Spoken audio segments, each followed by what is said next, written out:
Welcome to Nameless Debate Radio, where radioactivity is contagious.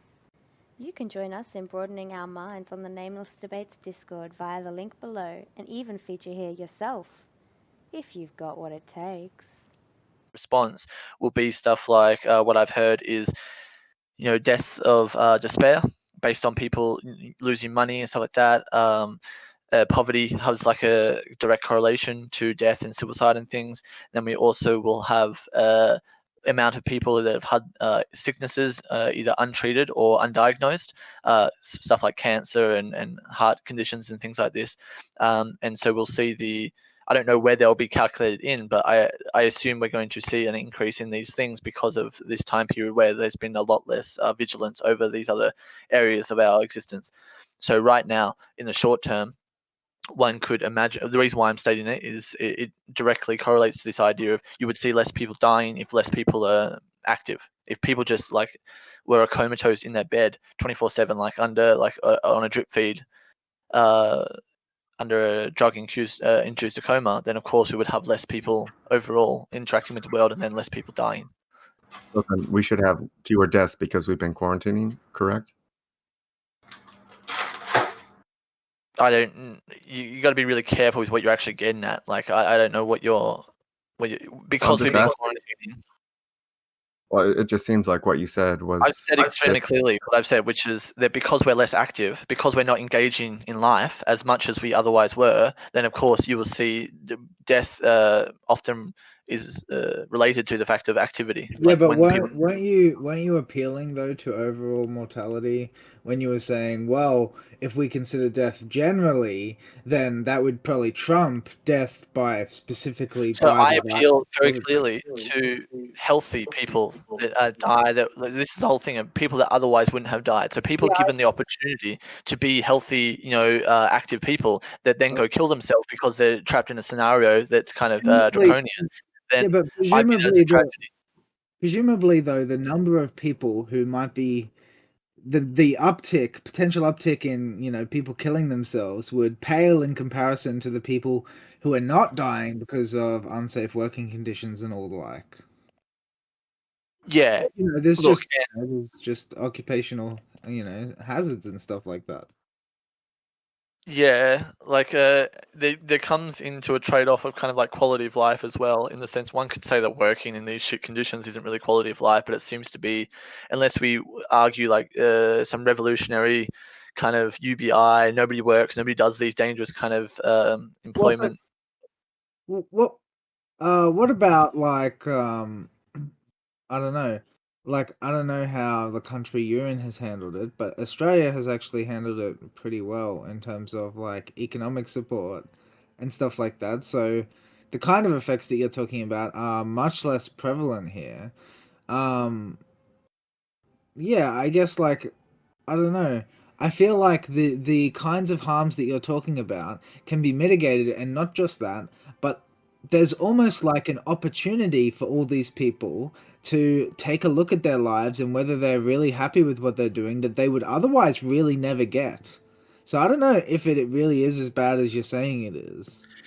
I can see that position where you say the world was so fucked up, and this is kind of like a chance for us to really reflect on really what we want. And from the conspiracy angle, this is effectively what they're saying it is, and I can see it as this is a top-down plan to it's like called a redundancy check or something like that. I forget I remember seeing this meme early on. They were talking about like where a factory does a shutdown and it runs on like a ghost staff or whatever, and then it's to check what it actually needs to do. So massive power plants that usually run 24/7 never shut down. Sometimes they go through like a period where they'll like a 1 month period or whatever, and you could say this is what nations or Western kind of capitalism is kind of doing.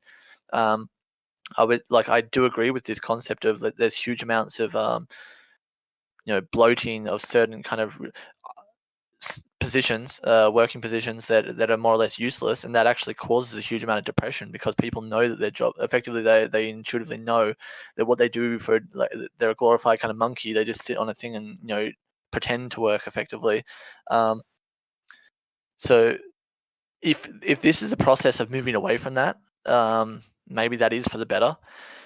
in the short term, it seems like that, and so maybe there is some greater good that comes out of it. And if this was like kind of some big like noble lie to kind of get us out of this shithole, kind of like I think the best way I've heard it described is called like neo-feudalism.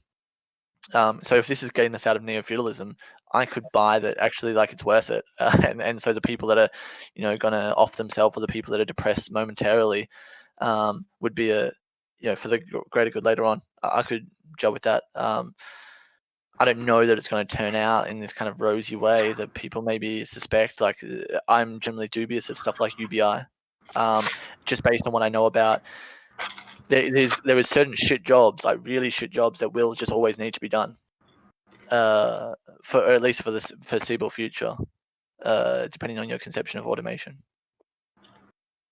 But this accounts for like certain people sitting around not doing much, and other people kind of still busting their ass doing like kind of soul destroying work. So I'm yes, sorry. yes, I'm trying to glean the context here, but I just don't know if I have it correct. Was COVID a large part of your premise, or? Are you asking why we were talking about this? The question that was raised was from InSync, and he asked me if how the country that I live in dealt with it, and that this kind of support was like this time period is a way for people to reflect on effectively how unhappy they really like. Where people had all this extra spare time. For example, there's people that we saw an uptick of domestic abuse or whatever. And Instinct maybe was raising the thing of, well, that forces people, because they were no longer at work or they didn't have their distractions, they were forced to actually be near one another, and they realized that they weren't actually happy with one another. And so that's a chance for them to reflect on the life they've actually built, and potentially to take that information and act on it. Sure. So I guess I'm just asking you, like, can you just like give me what your premise is?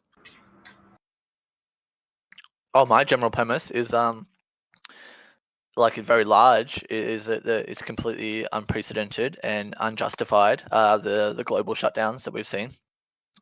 These people are completely incompetent or malicious, depending on like how much agency you want to give them, or how much intellect or foresight. And that we've generally had a media cooked hysteria that doesn't match the kind of empirical facts. That all facts that you stated earlier that you haven't looked at or don't have access to. You're talking about the total death?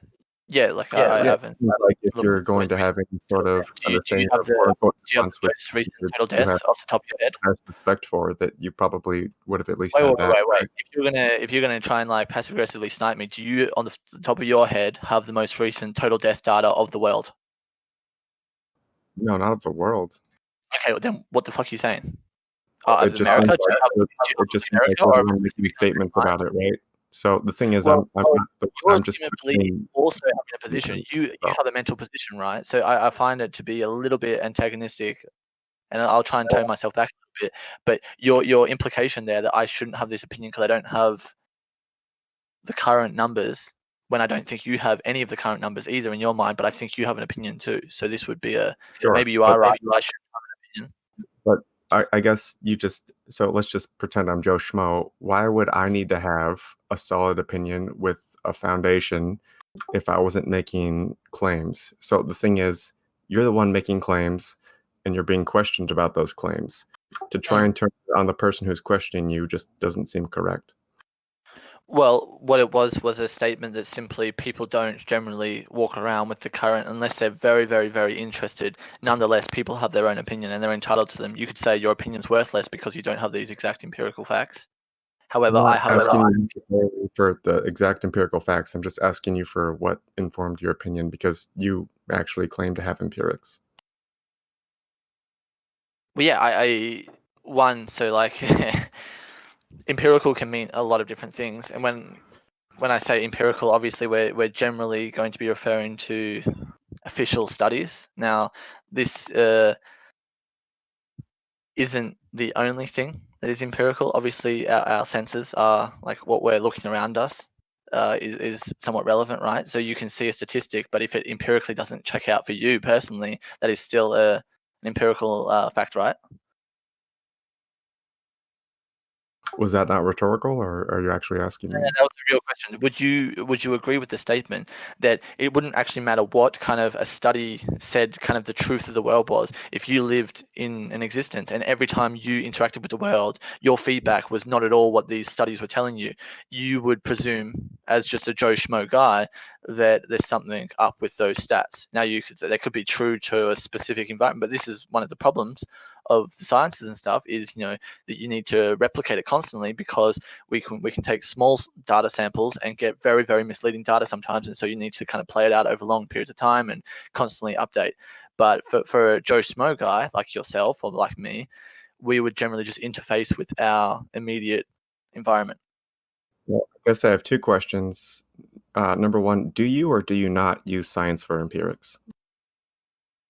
I can and do, in the sense of like it's an interesting talking point, but what I'm generally advocating here or asking you if you would agree with the concept is that what actually trumps that is your lived experience. When you interface your empirical data that you collect on a day I'm interrogating my system right now. I guess the thing is we're interrogating yours, right? Because you're the one making the claims. Yeah, so the question that you were saying was, why would Joe Schmo believe me when I say something without kind of these empirical data? And there's many. Well, actually, I didn't actually even get to my second question yet. So my second question is, do you use?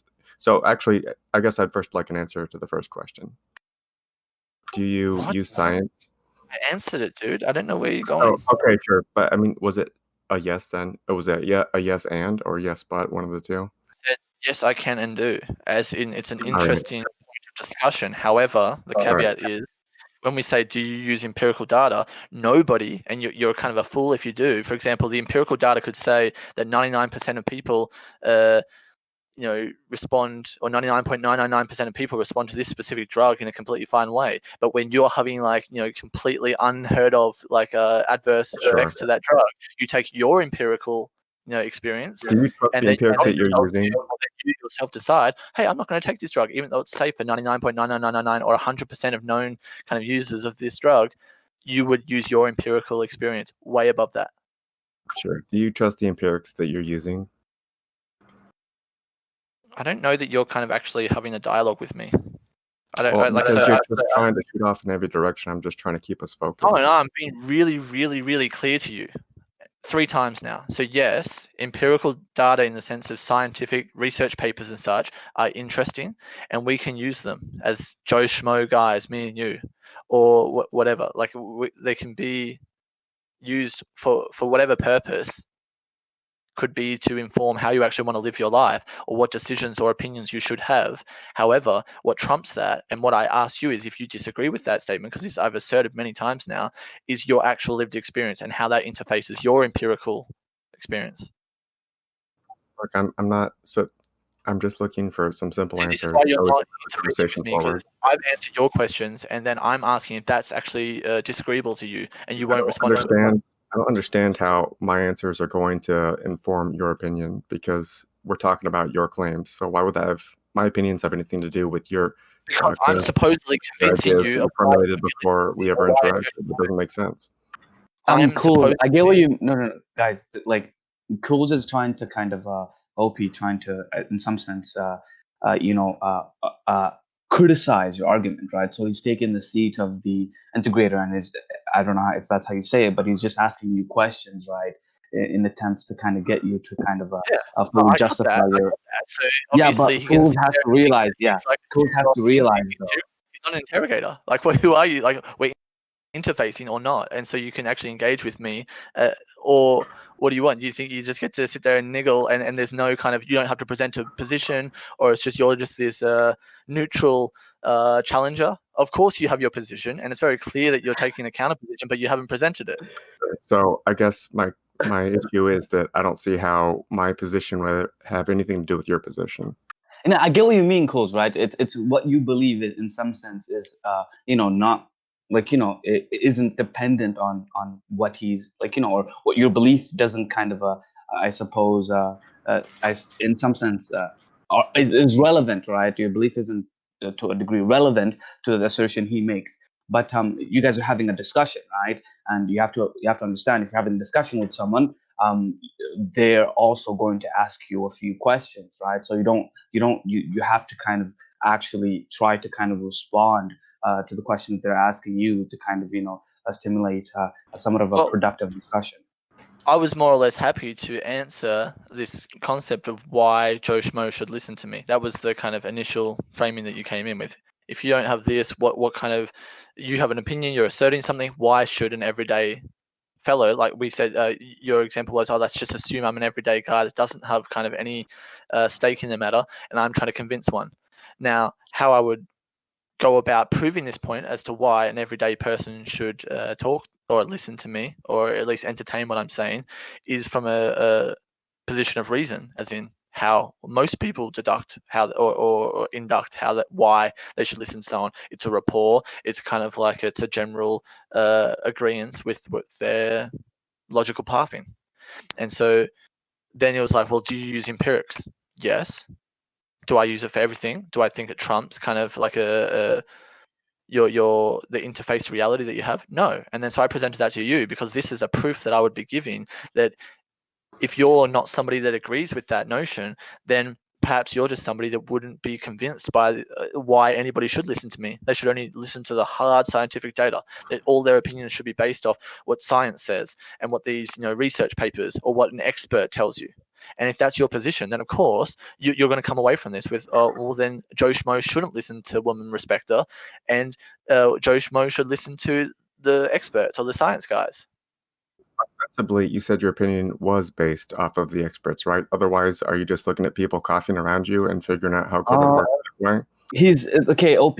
I think OP has answered, right, that he does try to base his position or his beliefs on certain kind of scientific data, right? Not entirely on scientific data. He does also kind of utilize his personal experiences. Although kind of personal experiences as a form of evidence isn't something that is quite kind of I suppose supported in areas of debate. But he did say, right? He did say that. So I don't know what you've asked this question like 4 times already. I'm not sure that. So the thing is, I'm just looking for an answer. I really think you could have just said your first statement there, I'm not sure, and then just end it, because this is what this whole thing is. You're not even sure of what your position is. You're not even sure of what you're questioning. I just don't understand why my position has anything to do with yours. Yes. Okay. Cool. Cool. He did give you an answer. Like maybe perhaps you weren't listening. He doesn't like that I'm not giving him my position, because the thing is, if I give him a position, he's going to try and attack that. Fire away. No. I'll be interrogated. I'll let you do your you're the one making the claims. And no, do your interrogation. All right, we'll ignore you. You're just the neutral interrogator. We'll ignore you. Stop. Just do your interrogation. I'm giving you my question. Yeah, and I'll just fire answer them. You can just keep going. Okay. Why do you actually? Let me ask you this question. What's your basis for saying that COVID is less dangerous? Less dangerous than what?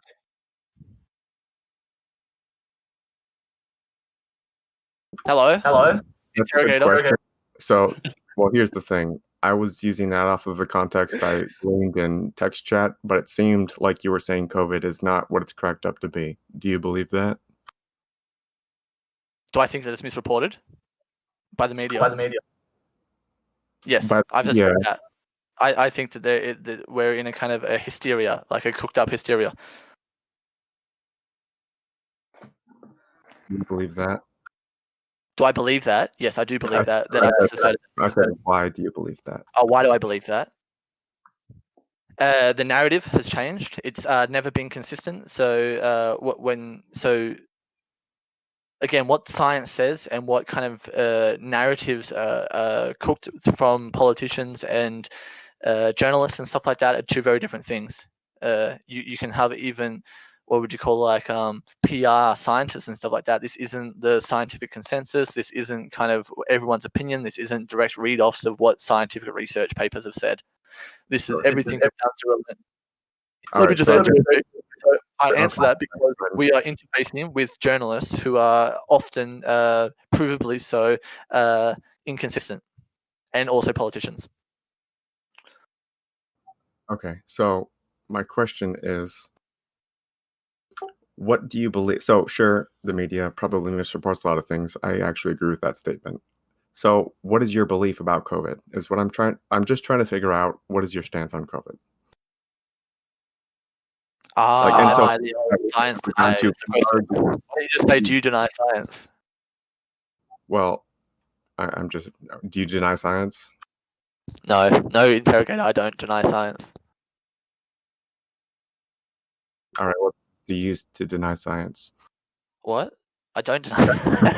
So no, do not deny science.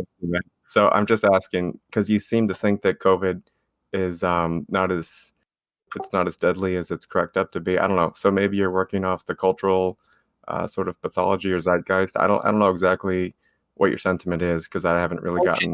So I guess the main thing is I'm not actually sure what when we say it's not as deadly as it's cracked up to be, who's cracking it up to be and how deadly. When I hear stuff about this new kind of super strain that's killing everybody from Brazil or from UK this to me is like not as it's cracked up to be. And so when I'm saying cracked up to be, this is usually by the hype of media, politicians, and then people, normies on the ground, that like when I'm kind of interfacing with them, it seems like what the actual, when we're talking like pure empirical stuff, like what is the death rate of somebody this age, and then it's like 0.002% or something like that. Then we said like, what is the total death? Okay, so I have to like kind of get you to specify a bit, right? Because when you say it's not as cracked up to be as the media, right? What aspect of the media, like what establishment is exactly exaggerating, right? And taking these numbers out of proportion. Because some establishments actually undermine, right? I suppose the danger of. Good point. So in my country, there's stuff like daily fucking totals of cases, and they'll be like, how many cases are there in this region, this region. This one has 1,000, 100 per 100,000. This one has 200 per 100,000. Blah blah blah. And to me, this effectively is a overstating, as in when I just say a large number, like I say, you have 20 billion trillion bacteria living in your body right now. And for people that have no kind of context of numbers, this is kind of like we can understand a motivation behind this type of bombastic language, but I just say really big number. And you're like, wow, yeah, really? No. Yeah, I get what you mean. But if the numbers aren't being exaggerated in any sense, because you could actually get into some real trouble for that, right? If the numbers aren't actually being exaggerated in any real sense, though they might come off, right? They might have the kind of the perception of being kind of absurd to people, I suppose, who are not familiar with the stuff. But like that's like but those are still kind of the data, right? Unless you in some sense don't agree with, right, as you've expressed earlier, how we arrive at this data. I can state off so overall I am, if you want to call it like a COVID denier, COVID skeptic, whatever it means. It's generally I think I've stated off my position, but I just think it's an overreactive response. Like in the sense I don't know the exact deadliness of it, but from my indications of the empirical stuff I have read, and then also from an addition, so generally how people collect information. I don't think there's anything really unique in how I've collected it, but there's little other elements where I think I've had additional data points that kind of trigger in my mind as, that doesn't quite kind of check out. Some of such would be like just tallying cases, like increasing cases, when not measuring that against like increasing testing. So of course, when you increase testing, you're going to have an increased caseload. Like that's just a notion. And then we also talk about stuff like positive, positive positives, fake positives, False or positive. false positives. Things like this, and then this kind of builds like if you just have this number, and then it's like, well, okay, do you want to give a context to that? And my feeling is there's very little kind of so I guess what I would say, maybe this is the most controversial thing, is I would say we're not in a pandemic. And the reason why I would say that is, in a pandemic, you would have your leaders and stuff like that calming the people as much as possible. You would have as much context to like the does that make sense? The everything would be about giving context and calming people. And it seems like my experience of the media and the politicians is the opposite. Is it's giving no context and just giving kind of like these raw data points that don't actually for a Yes, basic.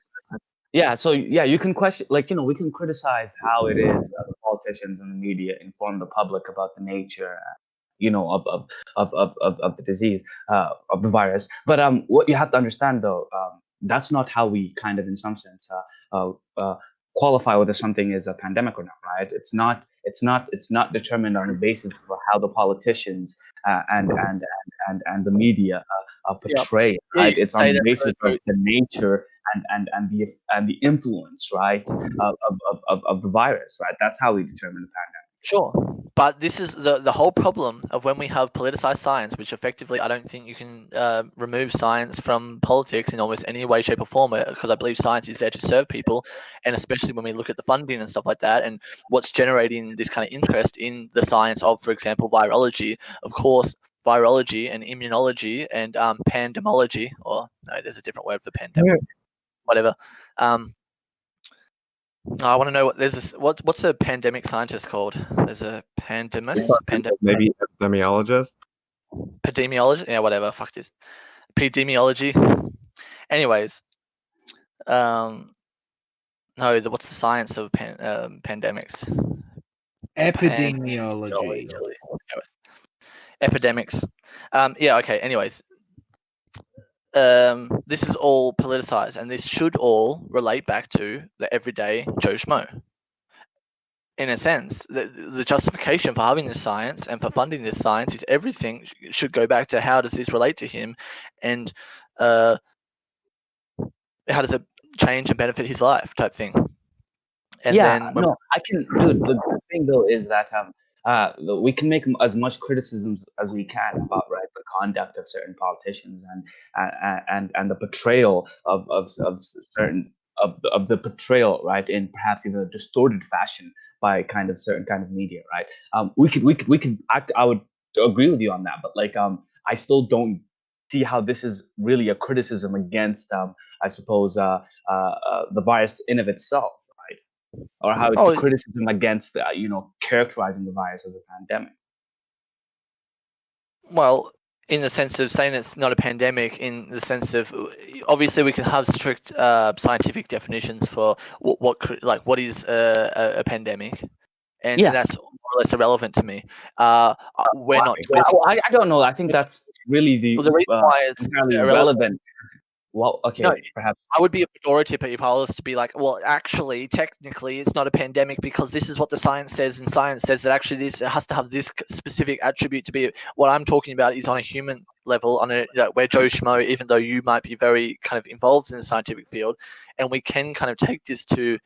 Like, I'm more or less capable if I was to read enough on certain. If we wanted to have a discussion, we would have to pretty much be bringing up one paper, both going away, reading it for like at least a few hours, but probably like a day and stuff.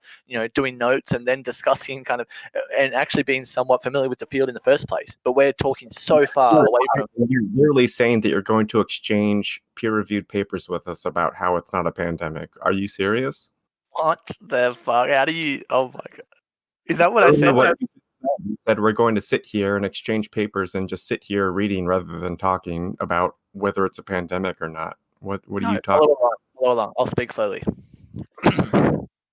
What I said was the use of the word pandemic as it relates to this conversation was not that of a high-end scientific as it would be if we were discussing it in a raw kind of what we imagine for the quote-unquote experts. What I'm saying is if I were to do that, it would require me, for the purpose of a conversation, to take a paper and have a very limited discussion topic as opposed to a very broad one in which science does not engage in such discussions as what I'm performing right now.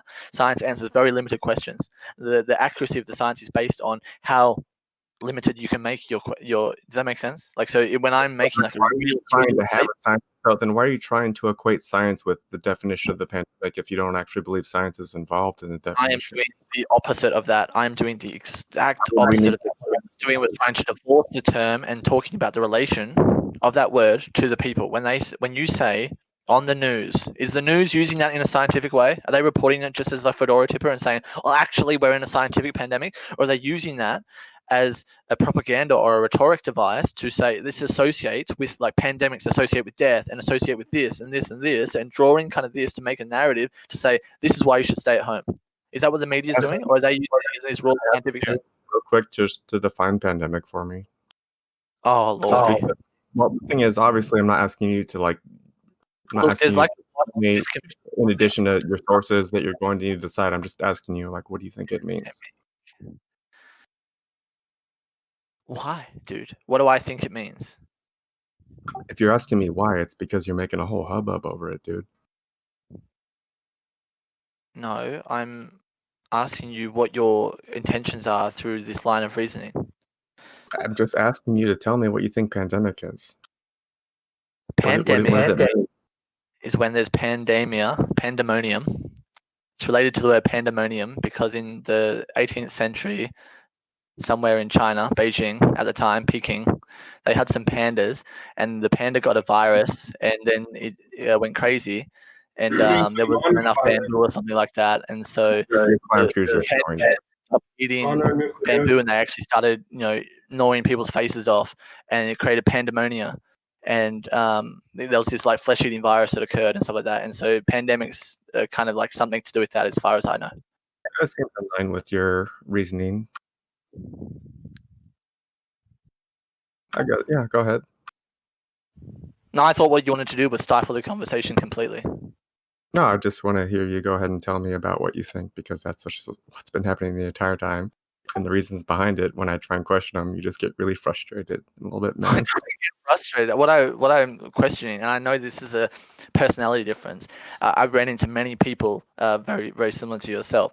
What I'm trying to, I guess, illustrate here is that this isn't kind of a dialogue, and you can say, oh, but you're asserting something, and so I want to sit here and be the interrogator and kind of pick it apart, which is, it's fair enough. I understand you say, well, I think this guy's wrong, I think he doesn't have any basis for what he's saying, and thus I'm going to say, well, you don't even know what pandemic means, bro. You don't have the definition. What does it mean? And it's like, well, okay. The one that's trying to question the definition of pandemic in the first place, so I just asked you what you thought it meant. You didn't just ask me. There's an implication when you say, what does this mean, dude? You're thinking there's a lacking of clarity. You were literally the one to just try and dissect the idea of what a pandemic even is. So I'm just like, well, you know what? It might be useful to know what he thinks. Yeah, OP, I feel like now you're kind of making, what is this? What I said in the sense of what a pandemic is in a pandemic, you would generally see the politicians giving as much context behind what there's like. So the people would be experiencing phenomena and they would need context and explanation. And you would also see a calming of the people generally in a pandemic. Yeah, that's the ideal conduct. Hysteria, you're talking about the ideal conduct of the, I suppose, in some sense, the leaders of a country, right? And those who do kind of provide information to the general public. Yeah, I would agree with you. That would be an ideal conduct, right? But yes, that's not. You could say, and I would agree to some degree, that's not how some politicians are kind of acting or behaving, right? But nonetheless, right? Like it still does not, because this was in relation to. Even that's why Cole was asking how you kind of conceptualize what a pandemic is. I don't think his motivation there, perhaps it might be. I don't think his motivation there was to kind of, say, gotcha, you don't even know what it means. It clearly wasn't engaging with what I was saying. Well, he wasn't. I would say he wasn't listening. Because there's a sociological event, Kulis. Would you not see? This is the problem. Is then when I go back to question him to try and build a rapport, it's like, well, I'm not going to answer anything because I'm not on trial here. It's like, well, how can I? Okay, so I guess I just won't. You can ask me question me, but the issue that I typically have is that the thing is, you're going to question me with some irrelevant non sequitur, because I was asking you about something specific, and what you're going to try and do to avoid actually answering the question is get into the weeds with whatever you're going to ask me. No, and I'll explain to you why your question's shit. Okay, we'll do this real as basic as can. What I was asserting here was, and I clearly articulated a divide between a scientific use of it. And so if you want to say that like my use is still wrong, even though if we extract the scientific, I was asking you what it was. There was an intention behind asking that. There was a clarity when you don't just ask. You're not just asking, bruh. Sure. I don't know. I feel like he was actually kind of curious as to what exactly or how you conceptualize pandemic in a more kind of I suppose, subject-oriented context, right? It's a genuine curiosity. When you're going to shirk the typical definition of a pandemic, I'm going to ask you what you mean when you say pandemic. Okay, so you're asking what I mean when I say pandemic. Is that okay? No, yeah. How? Like, I would be interested too, right? What I From start when I to say, paragraph. do you Oh think my that god. doesn't? Huh? Do you not understand that that's like a different thing to what you asked? You said, what is the definition? As opposed to what do I mean when I say that? So yes, No, I that's was, not right. You just. I think the recording bot's in here. We can look at the record, but I asked you, what do you mean? I was asking for your definition. That's how I heard it too, or how you conceptualize. the original question. Perhaps I completely misheard it then. I'll concede that, and I'll proceed with what I mean when I say pandemic here. And what it was, I believe, already illustrated through was there's a sociological event of pandemic that occurs for people that is not just a spread of sickness. What does that mean? What does that mean? We do not look at death as an objective thing as humans. Everything relates back to lived experience. And so when humans are experiencing a pandemic, there's an associated emotional state and sociological state and an economic state attached to that. So pandemic has packaged in with it turmoil and death. When we say plague and pestilence and war, these things, when I say, for example, we're not in a war, but it actually is technically that we're in a war, I'm expressing the packaged things that come with a natural, like our expected kind of war. When you tell a nation we're at war, and then they're not actually in the same type of war they otherwise would have assumed, what they otherwise experienced in past, when pandemics, when's the last, okay, this pandemic is not like any other that I would conceive of, or that normally people think about in a normative state of past pandemics. So whatever type of pandemic this is, it's in a very official state only, not in one in which people are experiencing a first-hand relationship with the thing. The relationship that people experience with this pandemic is that of the restrictions that are imposed upon them by the elite. That is their experience. There may be people that work in the medical field that are experiencing heavier workloads or whatever. There's a lot of people that go into hospitals and stuff and record them and stuff like that, and they're pretty much empty. I've been in a lot of hospitals. Well, no, but what about all your fucking family members dying? Like, a lot of people have lost family members. Like, isn't that part of it? Yes, it is part of it. Okay, well, that's happening. That's happening. Everybody loses family members every No, year, but and people associating this rewinds all the way back to people are going to, because again of the media saying this is COVID. There are many people, and this is reported as well, like in kind of hospitals and stuff. When they see somebody that comes in and whatever is dead, like really quickly, they don't bother testing them for the COVID or anything like that. They just say, oh, they had the COVID symptoms, are likely COVID, marked off as a COVID death. So if you see a spike in the mortality rate all of a sudden in a certain year that bucks the trend, and people are saying it's COVID, it doesn't really matter what sort of moniker you put to it, right? It just means that something is causing this trend and this increase in mortality. Very true. Very, very true. So I've seen in my personal life no spike in mortality. Most people that I've interfaced with, if not all of them, have seen no spike in mortality. This is the interfacing that I'm talking about. When people live this pandemic, I'm sure the pandemic does exist in some strict scientific sense. In the lived experience of people's lives, you could say yes, the death is one of the sociological effects and the kind of lived experiences of a pandemic. And so if you talk to people, if you ask people like, hey, like, how are you responding in this pandemic time? They're like, oh yeah, I just had like 2 grandparents die, and so I'm really fucking upset and depressed like right now. I'm in turmoil right now because of this pandemic. Yeah, of course, that's their that's some of the natural kind of experiences that people would be feeling in a pandemic. For the most part, it's very, very elderly people, very sick people that are dying kind of anyways. We're not seeing kind of young kind of children. This is another great thing that I heard. Like, when it doesn't take, like, women are very kind of receptive to danger in a sense. They kind of like spurg out. What is that? Huh? I'm just wondering out loud what is happening right now. Sorry, go ahead. Tell us about women. Well, don't say 9%. go ahead. Oh, you're such a fucking loser, dude. You like I'm just wondering out loud. I'm just wondering out loud. I Guys, just chill out, chill out, chill out.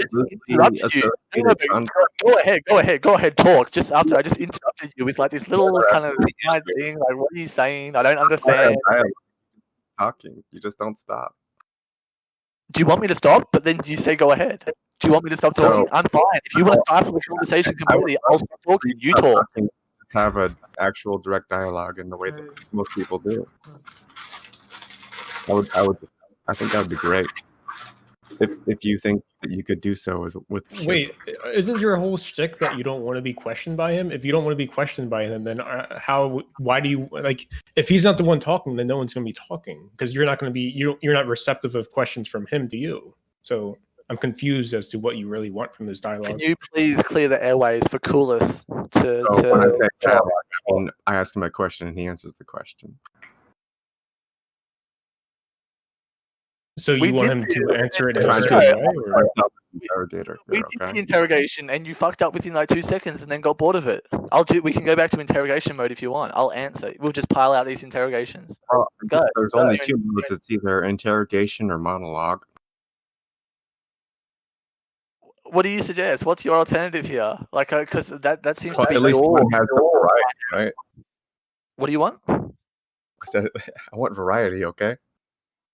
Do you want other people to talk? Just not. You're just sick and tired of hearing me talk. You don't want to talk yourself. You don't want to ask me questions. You don't ask you're just not questions. listening. You're just not listening. I'm listening. How am I not listening? I'm responding to what you're saying. Okay. Yeah, you said okay. I just responded to what you said, and you said okay, so I am listening. Do you retract that? You know what? You're correct. You are listening. My bad. This is so feminine. It's unreal. This passive aggressive, like, oh, it's actually like now that you've called me out on my shit. Oh, actually, no, you don't worry. You're right. Ironic if you didn't catch that. Ironic. No, it's called sarcastic. It's not ironic. I guess it's ironic if you're a male and acting like this. That would be the only ironic aspect of this. Is I believe that you have male genetics and stuff, and you're acting extremely kind of. You call me gay or transgender? I was calling you feminine. I didn't call you any of those other things, but you can take it as well. Okay, I'll accept it. That's fine. Actually, the thing about women, before your rude interruption. So if we had kids, kind of like if we saw a whole bunch of uptaken kids dying, I would definitely say that people would be spurging out hardcore about this pandemic. And especially women, when they see that kind of, it wouldn't take very long if people just saw their like healthy child drop dead, that they would just be like, they would be all for it. Does that make sense? It's almost like when people have they experience something personally, like a tragedy. It's almost like they care about it. No. What did you not hear? If somebody sees their elderly parents die, that is not the same as seeing a young child drop dead out of nowhere. If somebody sees a sickly person dies, that is not the same. This is what I'm saying, coolers. Look, it's not the same, but like the thing is that being elderly in itself isn't like being sickly. Generally, if you're elderly, you still have some time in you, and like the time people have with their parents and that their parents have with their children, that really matters to them. And it, like, I really get the sense that you're underestimating how much people care about their family members dying to this virus. How's about, like, I'm interested in this concept of when I was asked to define pandemic, and then what was interesting to me is that I think that question actually solves something for me a little bit, which was this pandemic doesn't match any other thing that I've kind of seen in the sense of, or what I imagine. It doesn't meet the kind of, so I just Googled real quick pandemics, and I guess what I got was list of endemics, but I think there's like this thing of where an endemic becomes a pandemic after a certain point or whatever, so they're effectively the same thing. But when we've got like other pandemics or endemics, we've got Black Death, Spanish flu, plague of Justinian, and this was in the year 500, which killed 15 to 100 million people up to. So this was like 800 years before the Black Death. I'd never heard of this Justinian plague. Even if today we didn't have modern medicine, I bet COVID would be killing fuckloads. Yeah, precisely. They're actually similar. The only distinction is that I suppose it was like, kind of the medical establishment was very primitive back in the early 20th century, and to add on to that, a lot more people died of secondary infections, right? Which in today's period can be deterred, right, by antibiotics, right? At that Here we moment, go. it didn't exist. And not just that, but as an obvious analogy, right? With it's just a flu thing. Well, Spanish flu is just a flu, and it fucking ravaged humans. Precisely, Well, yeah. The Spanish flu killed people my age though, not fucking grannies. Well, That was Yeah, the that main was reason why because Spanish of flu. the primitive. Yeah, that that was because of the primitive medical establishment. Yes, And, exactly. So does COVID. It's just that people your age, when they get sick, go to hospital, and their chances are really good. But in the Okay, past, I got the data we didn't here. have hospitals. Quiet. We're making this empirical now because Coolest wanted this to be empirical. We got some yes, it empirical was data. 17 to 50 Charge million people that'd be estimated to be. That's the estimation, right? 17 to 50 million people. Though So- some people suggest that it was actually more than that. 2019 to present, we have the COVID-19 pandemic. 1981 till present, we have the HIV/AIDS pandemic. I'm really feeling this pandemic too. I feel like we should have locked down hardcore ages ago. We should have stopped people from having rampant sex like back in the 80s, but we didn't do fucking sweet fuck all about that. But it's all right. We've had 35 million plus people die of the HIV pandemic. No, but dude, it's because it's the spread of the virus, right? The how does Spanish it spread? flu, right? Having rampant butt sex, but of course nobody would stop having butt sex for a fucking single second. A no, single yeah, second. no, A single dude, second. dude. 35 people dying. dude, here's what you're failing to understand is the transmission, right? It's the I know, it's HIV and AIDS transmitted is through transmitted contact. through sex as opposed to COVID-19, and they right? Which can be wouldn't stop transmitted doing through that. kind of They air wouldn't droplets, right? stop. So what do you think is more likely going to happen in a certain kind of social setting? Do you think people are gonna in a provided social setting more likely they're going to kind of contract AIDS by just fucking each other in the ass, or do you think they're going to contract the flu by talking to each other? Which do you think What is I more think probable? is a little bit easier to stop doing, as opposed to being face to face with somebody 3.5 feet away from somebody. I think it's a little bit easier to stop butt fucking somebody than it is to pretty much stay at all times fucking 3.5 feet away from everybody Yeah, it is. and fuck yourself up. So I think Yeah, if we were in this HIV/AIDS pandemic for the last 40 years and nobody stopped butt fucking over this AIDS pandemic, then I think it's pretty ridiculous that we are doing our extremes response to this one. So you can't catch. It's like if you don't engage in the butt fucking, you can't get AIDS. Didn't you hear all the campaigns? Anybody can get AIDS. Listen, bro. The point is, you can't catch AIDS fucking through the air, right? If you could, I bet you would be doing something about it. Campaign. Yeah, I'll be staying away from people with AIDS. No, but we would probably have policies about people with AIDS not being allowed in public. I advocate that. Anyways, You think back we to might the quarantine people with AIDS if we actually considered it to be a pandemic? Do you think that it sounds like now all of a sudden you're on board? I don't know why. Why do you think that back is? to no, we're listing off the modern. I'm trying to get some empirical data on what kind of. I'm trying to understand. I'm doing a psychoanalysis of myself right now of why this COVID-19 just doesn't quite meet the imagined notion of what it is. And so we have 19. Magic. Does that mean your own imagination? Because it seems like you're dismissing empirics, even though you propose to actually uphold them. What? No, we're seems like doing you're empirical data here. outside of any sort of empiricism, even though initially you said that you were informed by empirics. So I'm just kind of confused right now. I don't know what you're saying. You're confused. Okay, that's good. So basically, in a nutshell, you have Read a book, read a information. thing. You had this information to believe this thing, and now that confused you what? are convinced about this information that made you believe this information that made you believe this thing is no longer present. And now it's just this information that you believe is why. Yeah. So you're regularly confused. We got that. Okay, moving on. Okay. Hong Kong flu, 1968 to 1969. This was 1 to 4 million people. That lasted a year. I don't know how this was in the 69. I guess maybe they had some vaccine that they produced. Like they had this some massive shutdown of Hong Kong or something, and I don't know if the Hong Kong flu was terrible or something. It was a flu pandemic, I guess.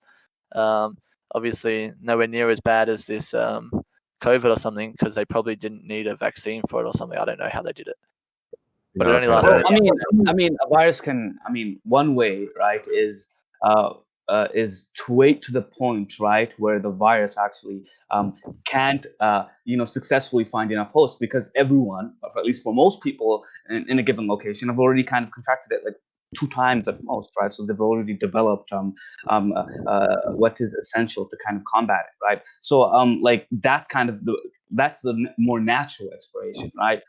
But it can be kind of in some sense shortened, right, by kind of the development of vaccines. And Yeah. it can also be shortened by kind of restricting, right, how it is the given virus develops, which is restricting social interaction. So I'll just pump a bunch of these out. Like pretty much the last time we had one this serious or whatever, but like the one that actually lasted longer, interesting, was Russian Typhus epidemic, which was 1918 to 1922. Then we had Spanish flu 1918 to 1920.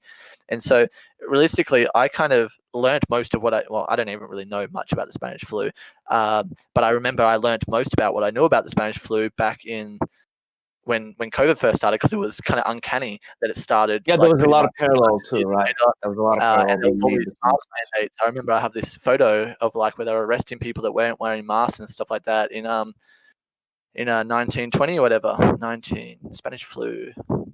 Yeah, And the so that was Spanish flu was 1980 to 1920. yeah, but it was okay, so interesting. it's trying to microchip them back then as well, or What's your question? I don't know, because it seems like a lot of the modern pushback, at least from the conspiracy theory corner, is that people are trying to vaccinate people for nefarious means. Do you think that back then they were also trying to do the same thing, or? Oh yeah, there's a lot of when you look at the history of reason why people are anti-vax is some of these original kind of mass vaccination schemes that were done fucked ways. There's if you want to watch one of your Fedora Tipper whatever things, I think probably like what are those channels or whatever, those whatever, I'll get you something that you'll love. You'll be like, yeah, science. Tell me what Oh you. my God, what is going on? I don't know. I just want him to give me an answer. Hold up. History of anti-vax. Well, I answered you, dude. What do you mean? Come on. Did I not You just... you just said words which didn't really answer the question. I just said, dude, you just said, did they also like try and vax people or blah, blah, blah in this thing? And I said, yes, there's been historically, and you can watch don't this even wide have the video. This is all facts and stuff in this wise You don't fact remember video. the question. Watch a 26-minute video to unconfuse yourself. All right, I'll put it on my to-do list. Thanks. You guys just can't have an interaction. What I'm trying to figure out what exactly the issue is, but I don't know. There's no issue. There's no issue at all. No, the issue, like, why is it you guys can't have an interaction? At least somewhat. We have. This is how Sim- this is how he makes friends. This is the reason why he has the amount of friends he has. If you consider me a friend, then I don't know what to tell you, man. Huh? Why do you think you guys can't have an interaction? Why do you think this is happening? My sense is that he can't answer a straightforward He just question. niggles. What is it called? He can answer a straightforward question. Yeah, like why can't you seem to have like an interaction with Opie? Right? Why is it difficult having an interaction? It's because I asked him straightforward questions, and then he Opie, let him respond. Opie, let him respond. You asked me a question just now, so I'm answering your question. He had his time to talk, and now it's my time to talk. I'm not now gonna like cut the mic for him to then like ramble on some more. No, No, I he was said asking him the question. No, he just said this guy can't answer a straightforward question. Is what his statement was. He said it very clearly. Oh, I didn't hear that, right? Because there was. That's what he said right now. All right, I didn't hear that. He Right? can't answer a straightforward question, was the assertion. And then so when I say, well, okay, Give me a straightforward. I will demonstrate how false that is, because obviously what can I do? No, that's not true. Oh, you're lying about me. Blah blah. No, what I can do is just say no, that's observably false. Here, I'll answer any question you like. You can present, and then what will happen? This Can fucker I do it? will present a straightforward question. I'll answer it, and then he'll do his little passive aggressive. Oh, okay, I guess you were right then. You can answer an objective question. That's his little fucking game. In response to that Get it out. straightforward question, just to confirm this hypothesis. I will answer any straightforward question right now that you present. So, what empirics have you used to inform your opinion about COVID-19? Can you Oh provide my them? god. What empirics can I provide them? That was not really straightforward. You asked kind of like No, a leading weird What question. empirics have you used to inform your opinion about COVID-19? What And can you empirics please- have I used to just like make a straightforward, not a and. You make a straightforward, and we'll do piece by piece. What empirics have I used to inform my COVID opinion? And can you please link them so that I can understand your thought process and make sure that it is cogent? I have not used any one source of empirics to inform my COVID opinion. I have used an accumulation of the entire year or 2.5 or whatever of a year and a half of combination of empirics to inform my COVID opinion. Oh, thanks for the straightforward answer. I appreciate it. Can I link them all? No. Could I link some stuff that generally indicates why I've reached my position? Yes, but I think it's much better to go through a rational discourse, which is what I've attempted here, which is what I will generally attempt, because I think just sourcing something, if without context or explanation of somebody's thought process and how they've seen that, is very different. And so what I will often attempt to do when suggesting somebody of what I believe would be to, I can point to empirical data. However, I think rational discourse and questioning somebody else's presuppositions and explaining how I went through a thought process, for example, of receiving kind of initial information at the start of COVID, and then how that matches what was said later, and What does that mean? So, what information did you receive at the start of COVID? What does that mean? Well, we for example said something like I don't know if you're familiar with this, but it was 14 days to flatten the curve. Are you familiar with that phrase? Yeah. Mhm. Are you familiar with the fact that 14 is not 400? What? I'm sorry. Did you say Well, so 14? I thought you just 14 said flatten the curve. Yeah, so it was stated that we would have lockdowns in England and in Germany for 14 days. Oh, yeah. So I'm an American. I'm not familiar with how your lockdowns proceeded. It's more or less irrelevant. You can still follow international kind of proceedings, no? I thought we said 14 as well in America. This was the meme. 14 days to flatten the curve. This was kind of like overall. And this is now why that's a meme, is because guess what? We are now in probably day 414. I don't know. What actually, so I guess we're actually only in like day 360. Like we're over a full year now. Well, if you understand if you think about what that actually means, is that the typical infection, so the whole process occurs over a period of 14 days once you're symptomatic. So if everyone was to perfectly quarantine over 14 days, that's all you would need to basically defeat the coronavirus. But obviously, people aren't going to perfectly enact the quarantine.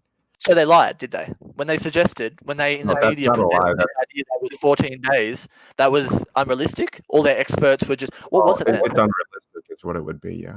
Oh, so but they presented it as though it was realistic, right? They just said it's just 14 days and we're going to flatten the curve. They presented something unrealistic. So when I say unrealistic, it's unrealistic that people would actually follow the quarantining. And they know that because these are sociologists, these are leaders, these are people that, what would you say that they do? I don't understand why you're attacking this notion. It's just correct. I think you do understand, and because it's so fundamental and so groundbreaking that for you to accept the ramifications of it then affects the rest of your presuppositions. Listen, I understand that people are shitty, okay? No, not people are shitty. Coolest. We have international governments with all the resources to spare. They have the leading experts in their fields, strategic planners for facing. They have all this money invested in combating endemic. Have enough money to hire pandemic. one-to-one nannies for every single person in the United States or wherever you're trying to talk about to hold them down and make sure that they quarantine, right? No, Like, what are you even talking about? What we have is PR campaigns. What we have is media and elite kind of politicians interfacing to present a message to the people to affect public opinion on what an event that they want to occur.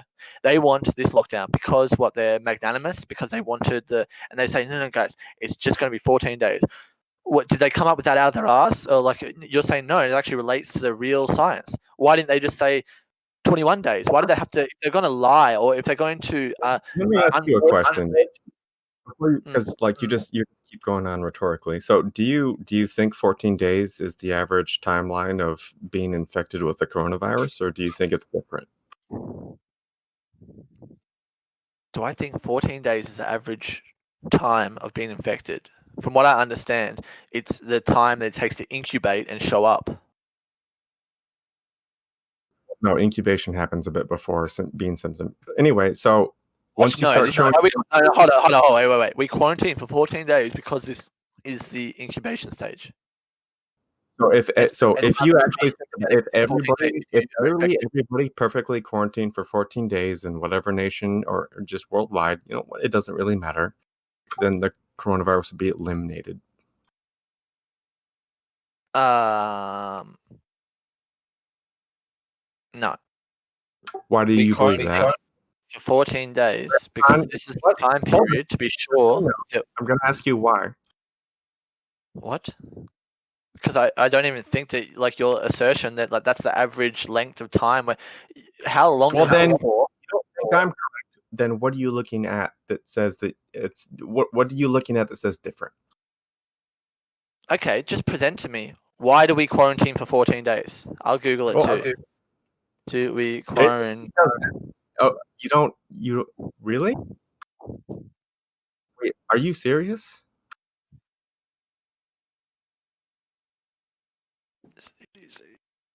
We've been in the fucking pandemic for I just want to fucking scratch myself.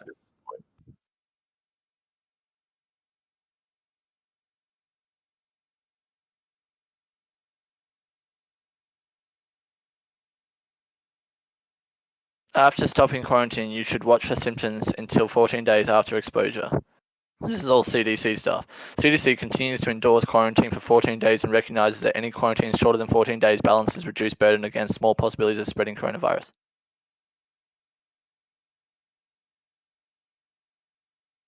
What does this have to do with, like, how long you're sick for? Do you need me to take out a spoon?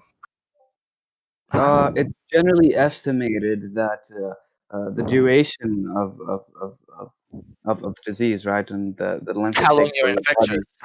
How long you're infected for. Yeah, it's the average is 14 weeks, right? But this does not speak to kind of people who have a more kind of more severe symptoms. If they're severe, they'll go be hospitalized. Yeah, but even then, you have to understand, right? If people with severe symptoms will still have the virus even after 14 weeks. So you wouldn't, in any real sense, be eliminating the virus. But so the thing is, if anybody is going to have that severe of a reaction, they're going to be hospitalized. Yes. So we agree. No, but you made the statement, right, that that if everyone ideally isolated quarantine for 14 days, corona would be gone. This is like that's also still true, regardless. So if they still isolated, they would just die. But it would no. What are you talking about, dude? No, if these people isolated for 14 weeks, I mean for what is it? What was 14 days? If people isolated for 14 days. Yeah, and they have severe symptoms, they would still have the virus. The virus is still. If they had severe symptoms, they would just probably die. Not if they have a higher likelihood of dying, but they wouldn't necessarily die, right? The hospitalization, they'd probably just die. What? Severe symptoms. Hope you over here seething because us gullible fucks over here are just, we're like, yeah, man, that virus is real dangerous, and it's like virus. What? No, I'm just memeing about, like part of the dialogue about. It's like the thing you said about begging the question. Part of the dialogue about, all the impact COVID has. It's like you bristle when that comes up because you're like, well, on a presuppositional level, I don't agree with this. Oh yeah, like I fully admit that I have an intuition, but I believe that I question myself a lot in this. Why am I so against this? What is it that? And it's because it offends my sensibilities, and it's because key things haven't checked out, and so then it leads to a story of doubt. It's like if anybody was to, you know, have an extended experience with a certain individual and the person is known to lie to them, or there's known enough inconsistencies, and then they tell you this large narrative at one point, your inclination to believe that and at that point is severely limited, despite potentially like there's people that have somewhat convincing kind of stories, that enough of it, like pathological liars are really good at this, where enough checks out where they can continue to like kind of get away with plausible deniability, or kind of those that aren't like, I don't know if you've ever met a pathological liar in your life, but it's really kind of surreal to deal with because they'll lie about things that most people would just most people don't double check, because it's such a, if something's really obvious that like you could really easily, Yeah, like, but let's say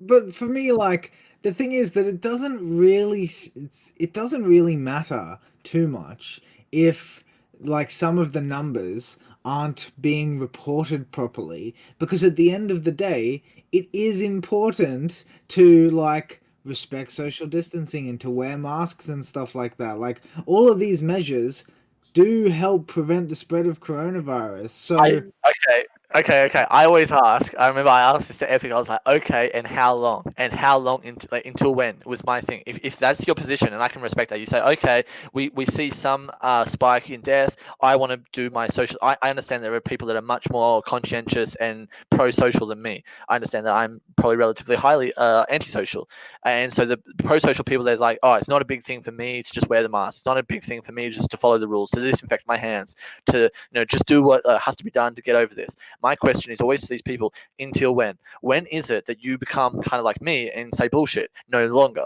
And then, for example, Epic was like, okay, yeah, it's just until everyone gets vaccinated. That's his kind of response. Until we have the vaccine was his. I remember I asked him this back in probably November or October, and it was until everyone's vaccines. And then obviously you have all the memes nowadays. I've posted them here as well, the articles. Oh, you get vaccine? Don't worry, you still have to wear the mask. Don't worry, you still have to fucking quarantine. Don't worry, you're still in fucking social isolation, even with the vaccine. I don't know if you know these. On you to wear a mask. Like, do you need people to see your mouth that much? Don't niggle me about masks. I'll go in on it, but like I'm talking about something different right now. I'm not gonna let you derail this. About masks, even though it's something that is proven effective for reducing the spread of a virus that causes. Oh, you're such a little niggler. I'm just trying to figure out why exactly you're. I'll talk about the mask. If you want to focus on the mask, I'll talk about it in a moment. However, I want to focus on this thing about, if we beg all the questions and we just accept it as granted and say, yes, okay, what they're telling us is true and it's not that much of an imposition, and we do it, do you not agree that it's a reasonable thing to say, how long? yeah, but the thing is that, like, for instance, in my country, the restrictions are pretty lax because we don't have a problem with it. So, what, in terms of how long, well, get it under control and then we'll know. Okay, so like I get that. Like, let's say in Australia, it's pretty lax because there's not so much of a big problem, so it should be pretty much gone, right? Like how long until it's pretty much, if you guys have got it almost under control, you would see it exponentially drop off. That's the assumption, is that you have a big peak and a big drop off. Yeah, but like, the way it works is, one case can turn into a whole bunch because people, travel and they come back from overseas and shit like that. You know what I mean? Like, it doesn't just disappear. Oh, so it's until the entire world has it under control that there won't. You'll actually always have this threat looming over your head that you can instantly go back into lockdown because some tourist comes from China or something. Well, that's like, when it comes to infectious diseases, yeah, when someone brings an infectious disease to your country and you get infected, Yeah, that's just Yeah, but you got to understand. See, this is mind blowing to me because I hear that and I'm like, so that means that's a forever thing. That means you're forever afraid because You there's think the all these flu shot articles. is We're everything? gonna have to live with COVID now. Learning to live with COVID. We're never gonna get rid of it. It's gonna be seasonal. This is all the This is memes nowadays. Have you actually seen these actually articles? thinking It's that's true. seasonal. It will be forever. We're gonna live with it. That's what they're saying nowadays. It's not going away then. That means That's you're Not saying actually that. quite. Dude, I did point out, right, that the virus does have, like, I mean, especially a flu, that tends to have its kind of, it's more natural expiration date, right? No, The That's no. Spanish flu. mutational. Viruses adapt, and so they actually mutate into less deadly variants because a virus's kind of survival technique is to Less kill the deadly. host, They can be to more be deadly. as It's contagious as just random. possible, and as least deadly as possible. So this is why we have seasonal Not flus. true. They don't kill you because they want to keep coming back year in, year out. This virus wants to survive, right? Yes. It kills the host really quickly, then it doesn't kill you enough to be contagious. That's, Yeah, So but, that doesn't make it any wouldn't, sense. What you just said, it really it's just makes no wrong. Yeah, sense. no, it does, like, it's like, to survive, it must evolve, right? Because most individuals have already been exposed to that same variant, and their kind of immune system has already kind of developed what is necessary, right, to combat it. But that's still, like, if there are cases, right, where it will kind of constantly evolve, right? But generally it doesn't, right? Generally there are variants, but the variants don't catch up, luckily, right? So there is kind of, there is an expiration date in which a good chunk of the public, if not all, have already been exposed to this virus, and the capacity, right, or the probability for the virus to kind of grow successfully, right, okay, is kind of now I'll take minimized. your hypothesis. I'll say, okay, yes, one day the corona will be gone. Then I go back and request. What are the experts saying about how long? They failed to give a reasonable or an accurate timeline the entire fucking time. So I still am asking for me to put Experts any say that it trust. will be gone. Huh? No experts say that it will be gone. It's like saying, well, we have the flu shot, so shouldn't the flu be gone? Okay, so and now Coolest is contradicting what Loud is saying. So now we've got it. Did you follow along with what Loud just said? I said I will grant his hypothesis, which his hypothesis was that it will eventually diminish to a certain point that we can effectively say it's gone. There are many viruses that we effectively say are gone. For I example, do disagree with it. Yeah, huh? I disagree with it. Yeah. Okay, but we're granting it for the point of conversation. You understand how to do that, right? Well, how do you think the Spanish flu, uh, like, what do you think stopped the Spanish flu? Or why do you think the Spanish flu did not keep rampaging for, 3, 4, 5 years? Are you asking me or Coolest? I'm asking Kulis, right? A good, at least my guess, right, is Around, that it's a H1N1. third of the they're population were trained. infected. So it likely is the case, right, that a third of the population have already been exposed to this. And since a third of the population has already been exposed to this virus, the likelihood of the virus being successfully transmitted and actually kind of creating kind of a severe damage is minimized, right? That's essentially what I'm kind of, if you want to call it. Yeah, of course it came in and made a huge fucking entrance, right? But the thing is, like, it's still there. The strains are still here. We still have typically. So basically, when people try and produce the flu shot for a given year, they're guessing which strain will be the most prominent, and they're typically about 4 strains that they can introduce into some sort of vaccine. Because obviously it's mutated, and there are different ones that are just basically gambling. Like, I think this one's going to be the most prominent in the given year. So it's still here. We just are trying to mitigate the damage that it will cause. Yeah, And yet, and when it yeah, I was eventually saying, landed, and I was caused a saying, huge amount of death. dude, I was literally saying, natural expiration is a way, right? The damage is mitigated when it is the case that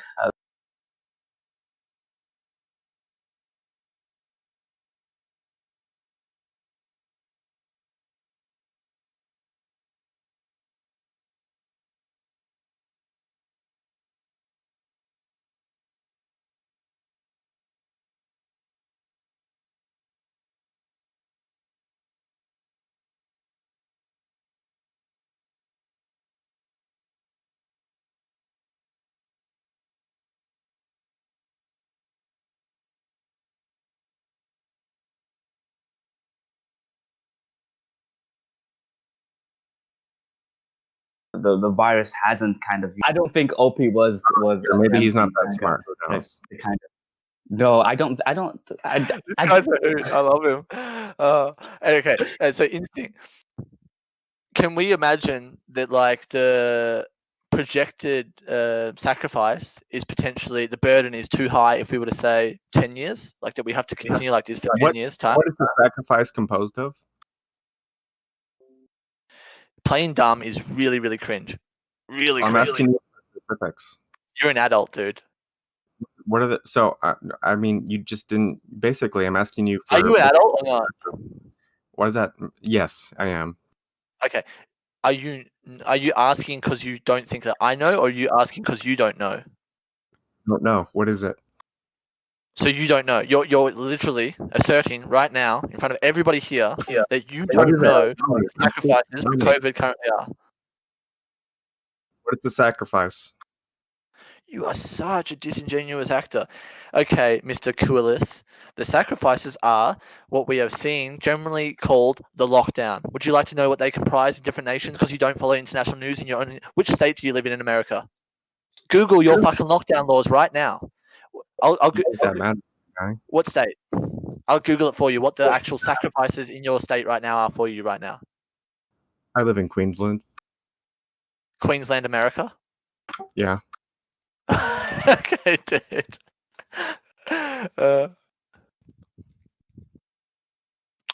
I'm really Troll. confused as to He's why a you guys. troll. Because he's a fucking troll. Can you not hear everything he says is trolling? I don't think I don't think you know, I would characterize him to be a troll. I think he does not listen. He can come off as annoying to some people, right? Where he's asking you constantly, where's your paper for that, or can you give us some papers for that? Ask me what sacrifices. So try to present it as though it was a genuine question. So for anybody that's had their head out of their ass for the last year, would be able to at least give some good faith representation of what the sacrifices for COVID are.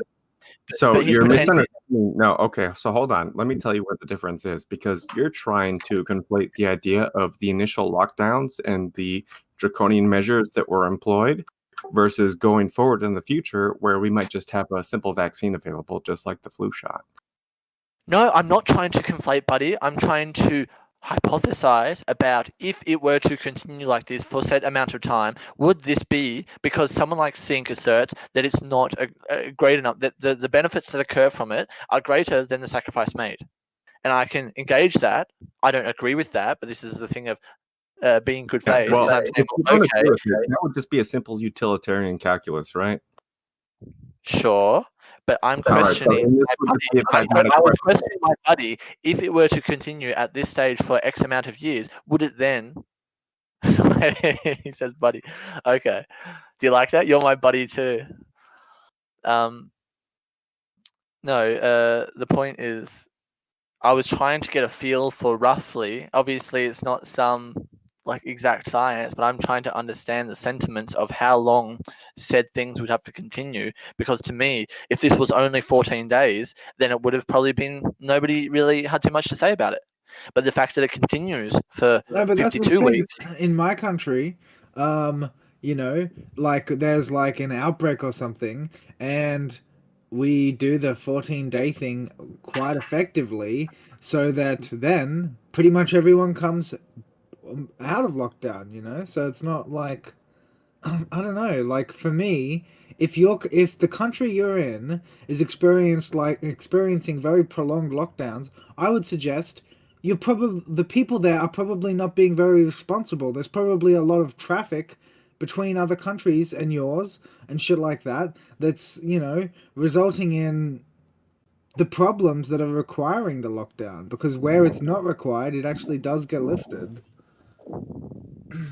Okay, I somewhat resent the notion of, I guess technically, obviously, I'm in a case where I'm in a nation that has had some of the strictest rules for the entire time. I think Germany and England and France, and there's protests pretty much often in places like Berlin. I don't think it's covered in the international news, but there are people that are very, very, very upset about this type of stuff. I've not been going to these protests. If I was in Australia, I know that there was more kind of strict measures, for example, in Melbourne, not so much in other states. And so people living in Australia is an extremely large country, and I know. it's also very Well, spacious, especially Queensland. but the thing is But that like, those regulations are in place where they're necessary, and where they're not, they're lifted. okay, like good. Like I understand that, but that's Wait, when you say you should understand be that, able- why do you think that Saying is happened? you're like postulating as if it's some kind of continuous thing, but it's not really. It's just an adjustment so that like we effectively carry out these procedures. The only reason any country would be in continuous lockdown is because people are so dissatisfied with the instructions that they don't fucking follow them. Potentially, like, I think that Germans are typically very, very conformist and very respectful of rules and stuff like that. And it's only it's taken most, in my experience, the East Germans were the least conformist to the rules. The ones that were previously in the DDR, like the Deutsche Democratic Republic, whatever. That's the former Soviet bloc, Germany. My job is traveling all around Germany, and so I've generally seen different states and how they've responded, like the different kind of public perceptions and stuff. And my experience is, yeah, Eastern Germany doesn't give a fuck and never really has, and been very anti kind of all the stuff. And then generally the Western kind of more metropolitan. So then, can you understand why having that going on in the country, right, where half of the population is not respecting the regulations, like why that might result in some kind of Oh, perpetual. I don't. No, because the places where there's been strict adherence, like over west, like in Cologne and Dusseldorf and Movement, though. Dortmund, It's there's like the same numbers. yes, but there's free movement in the country, though. Not really. We've had it pretty restrictive. Like you can't. No. Like there was many times where you weren't even allowed to go like more than 20 kilometers away from your house. Okay, but if half of the country doesn't care about that, then that doesn't. No. It doesn't matter if they don't. They still follow that stuff. Like they weren't breaking those ones. I Well, don't think. women regulator, so the thing is, obviously those people weren't following those regulations, otherwise the virus wouldn't spread, right? Exactly, right? The way I see it is because in my country, right, like it's obvious that if you follow the regulations and it comes back under control, Does it's this not lifted. create a form of contradiction in your head? If there is a population, an elected official is supposed to fulfill the will of the people. If the will of the people states, I don't want this thing, and they continually hold it over them with legal force and say, you will do this thing, and they say, but I don't want to do this thing. How is that not like a contradiction in your mind? That it's like, well, this isn't It's not a moral. contradiction, it's part of being part of a society. I'm not even And I don't approaching. even know what that has to do with anything. That's just basically virtue signaling in a sense.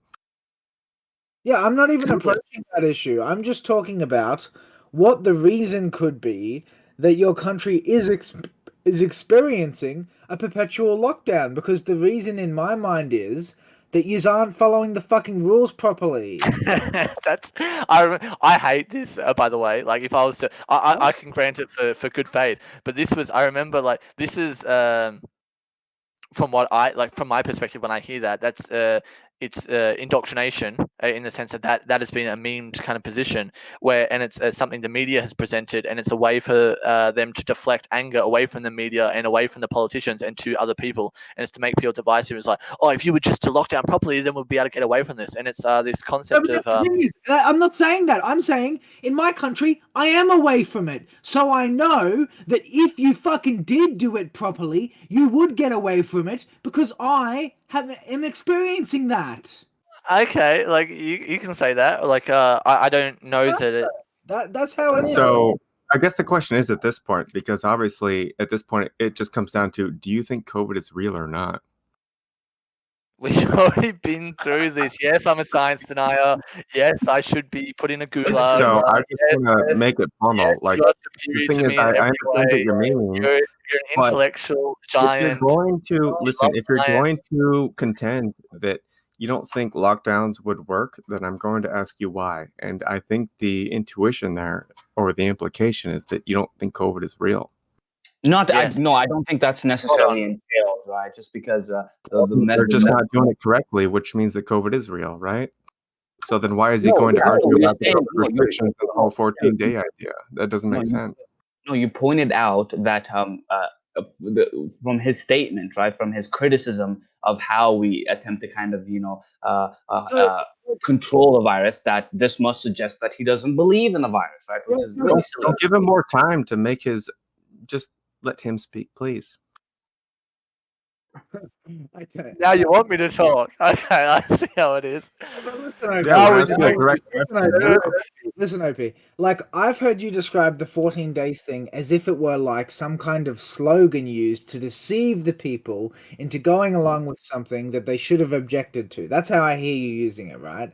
But for me, what I see is if the 14-day thing is executed such that it suppresses the spread of an infectious outbreak, then it might only last 14 days. Does that track for you? So what I express the 14-day meme as is an indication of I don't know the certainty of either one, but it's either ineptitude or disingenuousness, as in it was presented as though that was a viable option. And so the people in charge. What I'm saying is that is exactly the sort of idea, the quarantine thing, right? The lockdown short. For instance, we had a breakout. We had a breakout at one of the hospitals, the PA hospital, and we have like contact tracing, and the hospital was put into lockdown, and everybody who had been to the hospital was put into lockdown for 2 weeks. And you know what? If you do that properly, if everybody involved does that properly, and there isn't more untracked growth, right? Then after 14 days, you are actually able to leave lockdown. That's how it works. Okay, is there something unique about the Brisbaneans? Is there something unique about the Queenslanders that they attained this like because of their character or because of their adherence to the rules opposed to the scallions elsewhere? No, of course there are a load of factors. For instance, Australia doesn't have constant traffic from other countries, right? Okay. But not only that, but we don't have half of a population not going along with it, able to move around inside the borders of the country. So the prescriptions for Brisbane, perhaps, where it was wildly successful, wouldn't that suggest that we need, like you're saying, but if they just did it like us, but they actually have completely different contributing factors as to why it failed? What? That's not the point, though. The point is that the 14 days thing, that is a rational strategy for suppressing an outbreak. And when it doesn't work, it usually doesn't work because the people don't respect the regulations. Yeah, it's insane to me. Hold on. So women respect. No, women respect. Hold on. I have a very straightforward question for you. Do you believe that this is? Hold on. Do you believe that this is a contagion, or do you believe it's just literally just made up? One of the two. Do I believe it's contagion? COVID is contagious or a contagion? Yeah. So do you believe it's real or not? Yeah. So let me ask you: how do things spread? How do contagions like COVID spread? People put their dirty tissues. They hide them in your pillow. All right. So if people are quarantined from each other, and people can't hide their tissues in your pillow, do you think that will decrease the amount of people who have this pathology? Yeah. Yeah. Why do you think that? Because then they can't put their tissues in the pillow. Yeah. What a novel concept. Yeah.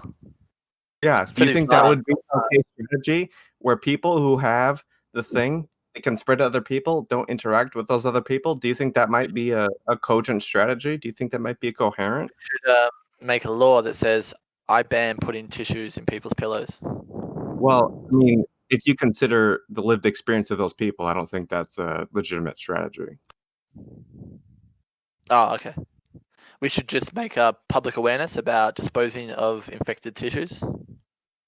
Yeah. So the thing is, I just don't think that's true. Because I've seen the media. That tissues aren't contagious. Yeah. No, I've seen that. I think it's being overblown, honestly. Okay. So Sync, my contention was that if we see it failing, to say if they're just like, to me there's a contradiction here No, but somewhere. this is the And thing I is think we you're flesh it out. seeing it failing. You're seeing it failing, but I'm saying Mm. I've seen it succeed. No, So I get that. when you call it a meme, it seems to me that like you're thinking of it as something that it isn't, which is like a way to like stealth to Trojan horse in some political agenda, which to me seems ridiculous because it's actually a good strategy. Okay, but if it was a good strategy, we would see it working in more cases than only these limited ones. No, like No, when no. I'm not. No, hold up. Just wait. Let me. I would say, undoubtedly, with What about this? result-based analysis. I've got an With analogy hold for up. you. I've got an Wait. analogy for you, all right? Okay. Is antibiotics a good strategy? In a lot of cases, when patients are prescribed antibiotics, they don't take it reliably, or they don't finish the course of antibiotics. Okay. Yeah, we would see it pretty much work more Wait, effectively. wait. I have to articulate the question. Does the failure of the patient to administer the drug properly, right? The failure to follow the instructions they're given, does that make the drug ineffective? No, I completely agree with you. Completely agree. But if you had a medical board and they said, "Oh shit, we're having these outbreaks, and the treatment that we're providing is just a prescription of antibiotics," but then people aren't taking it properly, the position that they hold, the paycheck that they're collecting, is to help people treat their condition. And so what they would potentially do is suggest to their patients, you need to take the full course. That's Blah, what blah, they blah. do Or already. change, You have a so severe misunderstanding. they would change their strategy, right? To instead of just saying But take they wouldn't. antibiotics, I would say take all of these antibiotics until they're Yes, empty. of course, but they wouldn't go, wow, well, you're just not doing it, so I'm not going to prescribe you that next time, which is basically what you're suggesting they do with the lockdown, to look at it and go, wow, this isn't working, so let's stop, right? But actually, if the reason it's not working is because the patient isn't following the instructions, You misunderstand me completely, because I'm actually maybe surprisingly to you somewhat my thing is either do it or don't, as in I would be for an absolute strict, like, actually go in for it, force it, make the lockdown, do it proper, and then don't drag it on. What actually triggers the fuck out of me is this how do you do that from a government position when half of the population doesn't believe in it? How? Because it's fucking. That's what I mean. Is you can make all the fucking. You can go fucking draconian as fuck and put people in the gulag. But at the end of the day, if people don't care about the law, if they are stubborn and they think their rights are being violated and they're gonna do what they want. That's a democracy, bruh. That's a fucking democracy. Maybe it is. But at the end of the day, what can the government do about that? Nothing. Well, that suggests that if we do really live in a democracy, then shouldn't we follow the will of the people and hear them, and when they say I don't give a shit, then that actually follows through, and the ruling people actually follow their constituents. The only people saying I don't give a shit are the people who haven't lost someone to the virus. You are very privileged to not actually have anybody close to you die. The Maybe naive you people, have, and you just don't actually have feeling. I don't know. Who knows?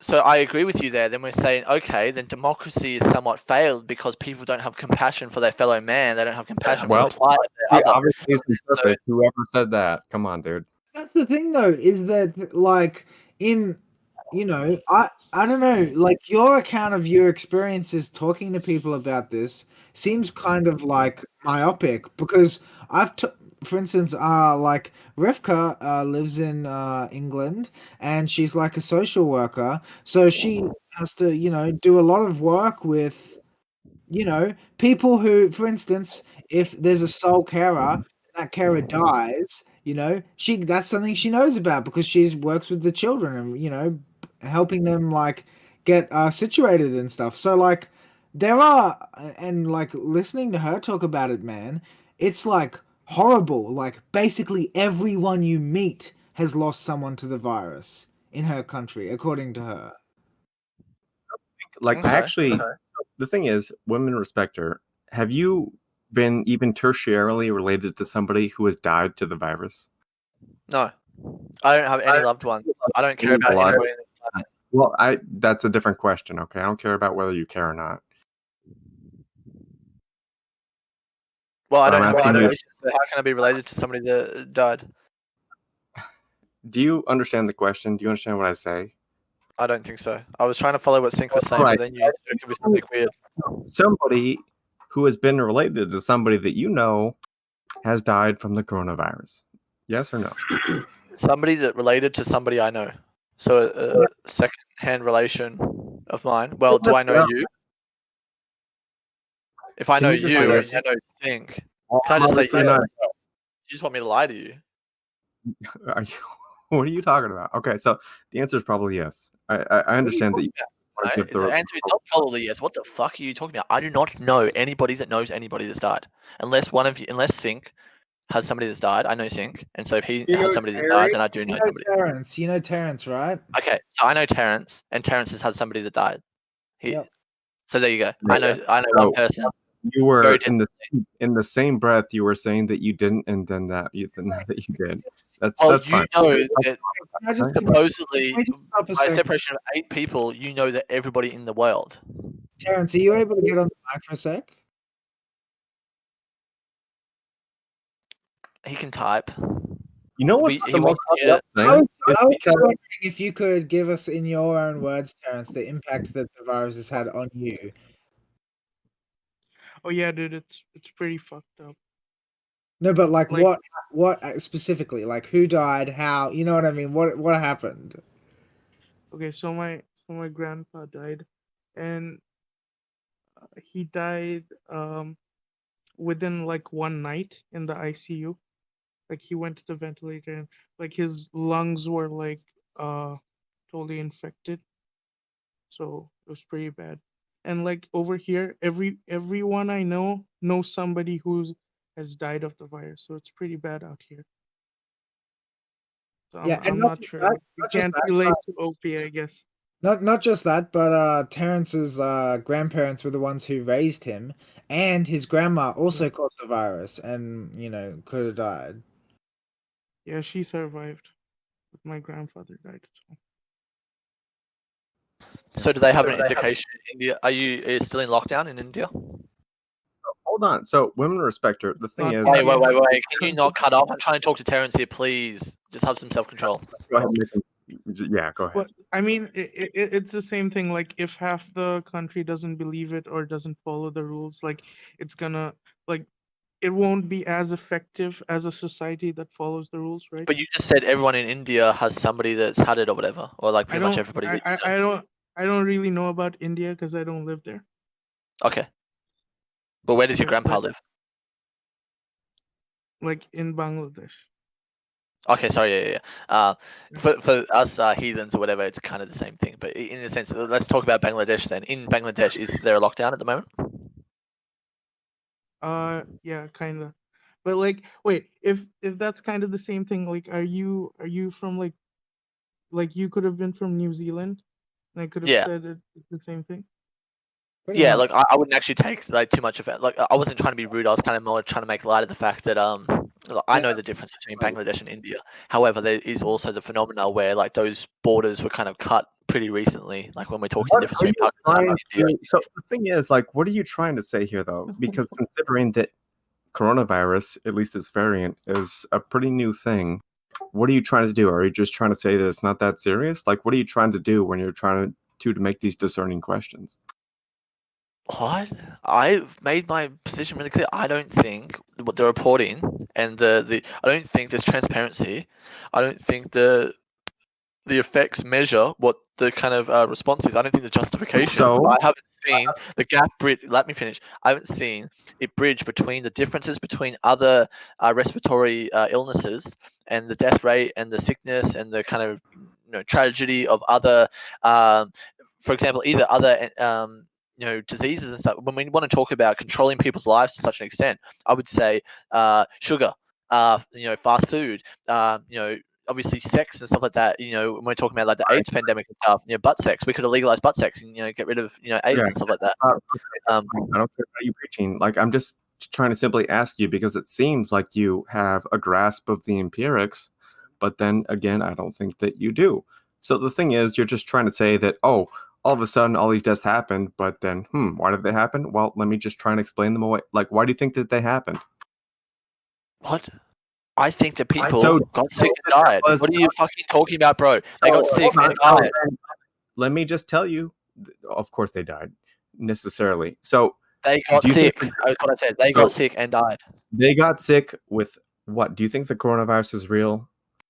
Dude, people, oh my fucking god, is this guy? He's a troll, right? Like he's fucking. It's either like this is. I'm talking to a suit. Oh, it's so infuriating. I don't know how. Do you understand?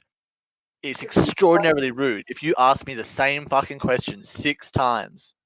Yeah, don't answer 6 times. That's pretty rude. Oh, dude, I've answered you. I've even started troll answering you because you don't fucking listen to the actual answers.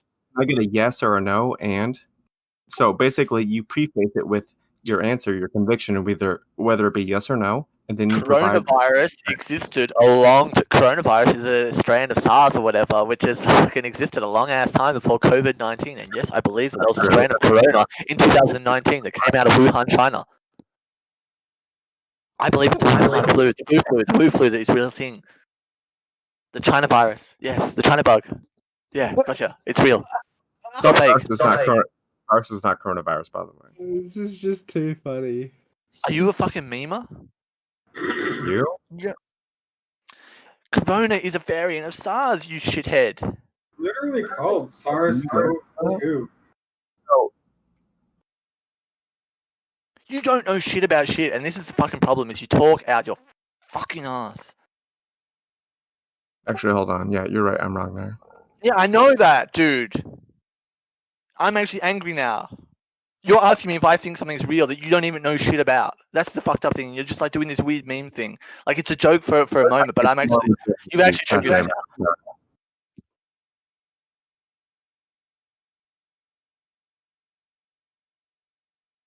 You have a lot of patience, OP.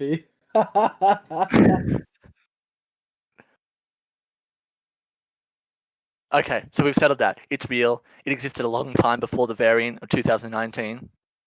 The one that we're currently witnessing is suspected to have come out of Wuhan, China.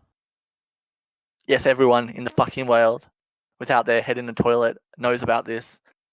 Yes, I'm sure there are people that think that it's fake, but what somebody means by fake is often a confused notion of the seriousness of it is usually what's being discussed. And this is where the raw scientific statement is very, very different to the lived individual's kind of sociological experience. And this is pretty much what the conversation's been about, because to me it is really irrelevant when you say, do you think it's fake or real? Who am I?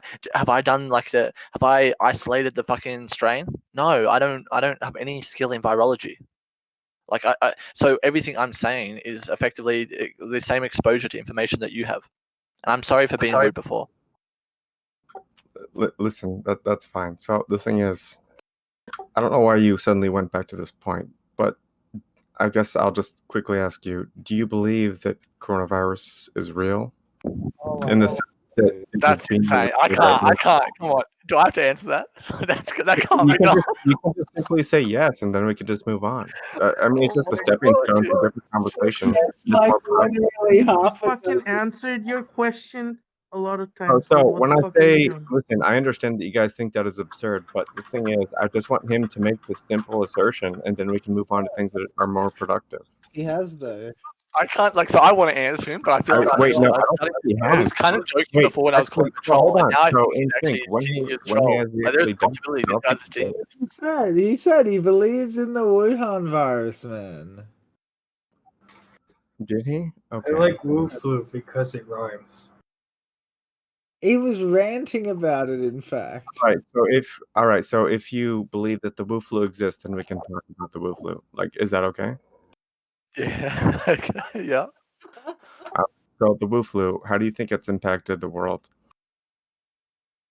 So I believe the impacts are largely felt through the reporting of it as opposed to the actual on the ground. That is my lived experience. That is the experience of other reported people where, for example, I've had several, I live in a country where I have no family members, but like my wife and all of her family members are all surrounding me. And there are many people of like that I know that have had it. That had it and they felt like a little bit sick for a few weeks. That's the generally reported. The mild Sure. case, the reporting that like mild corona was somehow like some tragic thing because of the cytokine storm or whatever that was first reported. I know that look, it's very very lethal, specifically for people that have pre-existing conditions. Well, I think the idea is that it's not as lethal as most things. It's just that it's very contagious and it's very lethal to certain populations. So I'm not surprised that maybe that you caught it and your family members did. I didn't catch it. I And if haven't. you're- Sure. Yeah, you probably, if you did catch it, you probably wouldn't be too affected if you're younger. I mean, that's expected. The idea Well, is that it's very. Go ahead. I don't know if it's as contagious as they say it was initially, and they said it was extremely contagious. I forget what kind of differences, what percentage, how they actually, I don't even know how contagiousness is really I don't calculated. understand. Why would you express skepticism when you don't even know? Because what I'm talking about when my again lived experience with contagiousness, I've lived on this planet for nearly 30 years. Every year there is multiple flu seasons. There is multiple viral seasons. Seasonal viruses that spread around that have a certain level of contagiousness. I've been on buses with people coughing. I don't like being around sick people. I actually am generally kind of happy for society that is more concerned with not having disgusting people coughing all over the place when they're sick. I would like people to self-quarantine when sick. I think that's generally a respectful thing to do. What I do not think is sane or is is the current status of healthy people masking themselves up, healthy people being petrified of this disease, healthy people having their lives heavily impacted. This is some kind of mind-numbingly retarded kind of response. So, from my to be clear, your issue is with the restrictions that are placed on healthy people, right? That's what's happening. It's a yeah. I guess I could just say yes if you like, but it's a little bit more I nuanced. would love that. It would be very simple. So we Yes. could just move forward in the conversation. So Okay. the thing is, sure, some healthy people might be pretty largely unaffected if they were to catch coronavirus, but the idea is that the reason this is considered a pandemic is that the people who are affected by it, and there's small populations of people who are younger, of course, but it's mostly older populations, they get it really bad. And if you have all of those people catch this at the same time, because the thing is, coronavirus is very highly contagious. So if you were to have all those people catch this at the same time, the emergency system that is going to take care of those people, basically, if they're going to be hospitalized, that system cannot effectively take care of those people. So they have to triage them. So they have to choose. This is like literal death panels. They choose who will live and who will die based on their assessment of who is the most likely to survive and who will die given our resources that we have available. That's why we are trying to reduce the strain on these systems. That's what's happening. It's not that, most people will probably survive the coronavirus. It's not that lethal to people who are younger. It's just that the hospital and the basically the healthcare systems will just be overwhelmed if you allow it to happen all at once. Okay. If I take you and say, we'll say, okay, Mr. I forget what his name was before. Koulis. Okay, let's grant that's true. So we've experienced, let's say, I'll take one country, the country I live in, Germany. Germany has had a massive bottoming out of their economic production during this lockdown time period. So we can estimate a cost. I don't know what it would be, but a cost associated with this lockdown procedures that was to limit the burden on the medical system or the emergency system so that these at-risk people weren't forced in this scenario where they were being triaged.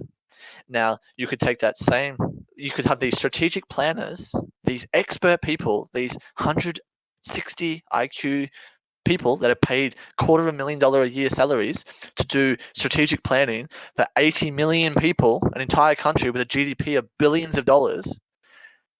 These people, not just one of them, but hundreds of them could have got together in a room. International people could have got into European people. I don't know how many of these people exist, but we're sure that we can Google some acronyms of these, think tanks that, like, for example, there's all that conspiracy stuff around Bill Gates having the fucking, he has his little non-for-profit, like, little thing that is supposed to be training for, like, cataclysmic world events and all this stuff.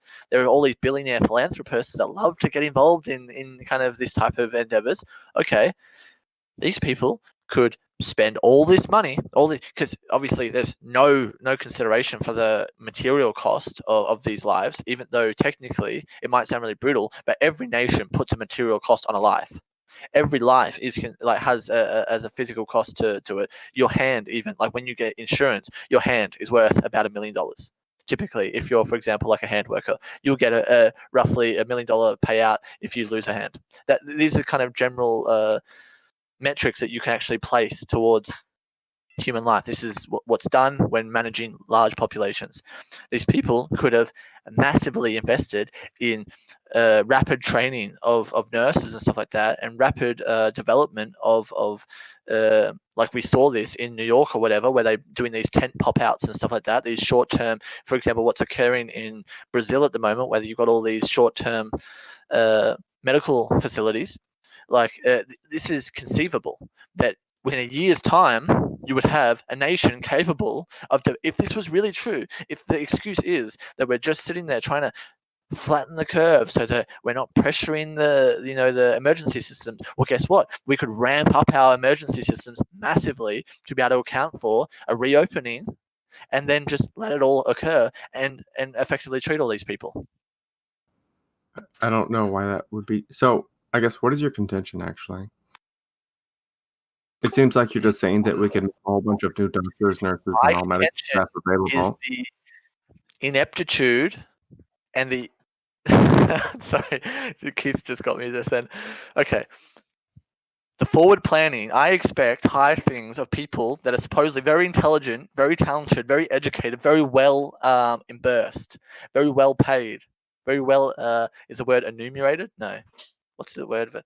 Is it enumeration? Enumeration. These people, no, whatever. Yeah, so politicians get loads of money, yeah? That's no disagreement. I don't have to give you some empirical thing. Politicians are paid bank. Yeah. To go into a different so what I asked you was, it seems like what you're saying is that all of a sudden we could have implemented a whole bunch of new medical staff to appropriately deal with this influx. Oh, hear me out, please. Let me just get this final point in. We'll put it all together, but it requires you to play ball. I've played ball. I've done your interrogation a few times. Now I want you to play ball. The reason why I don't really need you to answer, but it's more a rhetoric device so that we can be on the same page, so that I'm not upsetting you by stating something that you feel needs justification. So if I say politicians are paid a lot of money and you say, no, they're not. Oh, what's a lot of money? I don't want that type of game to be played. So I just want to say politicians get a lot of money, right? And then you say, yeah, I think they get paid pretty well as well. Can you agree with that at all? Like, the politicians are reasonably... Implicitly, I was just waiting for you to finish your point. Well, no, that required your participation. Like, so when you're asking me for the rhetorical actual agreement to make your point. If you really don't agree, then we can. If you actually have some different opinion that you think politicians should get paid more or whatever, that they're not adequately should be paid more. Who cares? Just answer the question. What do you mean? I'm asking the question. Just answer it. Just Jesus, stop stalling. Oh shit. Okay, I'll just rattle off my points then. Okay, politicians get a lot of money. They're supposed to be very intelligent. They're also supposed to be our moral leaders. They have access to pretty much unlimited resources in the sense of, especially Western nations, they're extremely wealthy. We can poach like people from other nations or whatever. If like poor third world nations have less of a chance to strategically plan than us, because we'll just go into their universities and steal all their really genius people. But people that are like way smarter than me or you, and when I say me or you, I mean like way smarter than you. That was a joke. You can laugh. Anyways, they can do all these mathematical modelings and stuff like that, and projected outcomes for like there's like a game theory and all these things. If you really imagine like do or die warfare, like strategic planning is heavily tied into these same people can project outcomes and actually have clear indications, and the reality is in high-end jobs like this, it should be very results based. If you have a model and your model's shit and it causes 10,000 people to die, then guess what, goodbye, and maybe like we even put you in jail type thing. Like this is the type of expectation I have for this high-end. We should be able to, if it is like this hyper risk, like we've got all this money, to me it doesn't pass a bill of reasonable kind of, I can't suspend my doubt for long enough, because it's just so glaring to me when I go, okay, I can only imagine how smart some of these people are that they have access to. They can they can go to MIT, they can go to Harvard, they can find they can go into the middle of Calcutta or whatever and find like this little Pajit kid that is like the smartest fucking shit, and then train him up to be able to plan for the next thing. These people, this is the expectation. So here's the thing. Like, can I ask you what question you think you were answering? Yeah, I was answering. So what's your contention? So you answered that question? Yeah. You answered your question of what's my contention. My contention is the response does not match. It is not adequate. It is not sufficient. It is not transparent. It is not. It does not reach my standard of approval. My high standard. I think that that there should be transparency. I think there should be that we don't get that from that we just get gobbledygook. That it's all kind of, I think these people are criminally incompetent. Okay, that's what I'll say. It seems like you don't think that you answered that, even though you talked for like the last 6 minutes or something. You talked for a long fucking time, my guy. The fuck were you talking about if it wasn't to answer my question? I'll answer it in 2 words. I don't even know what the question is. Criminal negligence. Criminal negligence is what these people are guilty of. I keep on talking. I don't even know why. No, I'm answering in 2 sentences. What is You my don't even know what contention? the question is. My contention is criminal negligence. Jesus Christ. Go ahead. No, I finished. I said those 2 words. Criminal negligence. Oh, okay. All right. Very convincing. I'm sure it had a lot to do with what I asked. It's your turn to talk, dude. Take the floor. Everyone's waiting. Okay, yeah, so I don't know. It's very hard to have a conversation with you because you just keep on talking about shit that is completely irrelevant. I just don't have too much I don't have too much confidence in the continuation of our dialogue, because I think it's less of a dialogue and more of me saying things and then you just saying things for a long time.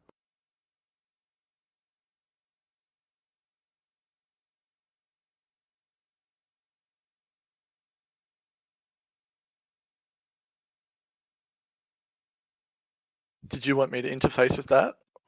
Look, look. So Token, I already asked him that. He just said some stuff too. Like I don't have any confidence that he's going to engage with me in any sort of meaningful way. No, I know he's been doing that the entire time. So, all right, I guess I'll ask you one more time. Do you believe COVID is real?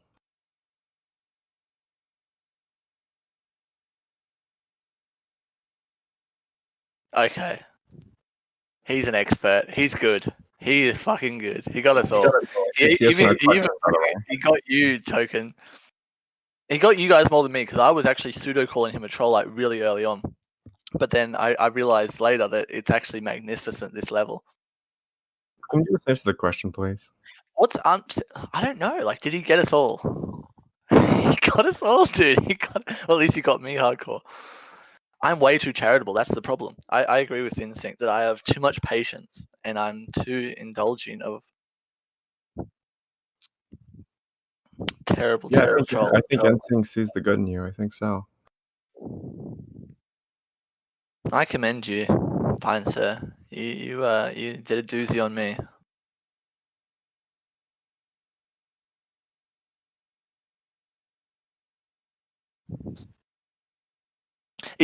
It's possible though that he's just it's the old I was just pretending to be a retard meme, that he's smart enough to now twist it to play like this weird version where like, oh, I was just trolling.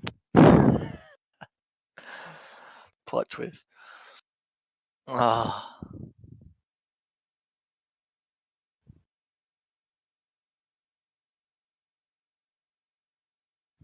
So I'm just like, do you plan on answering the question or?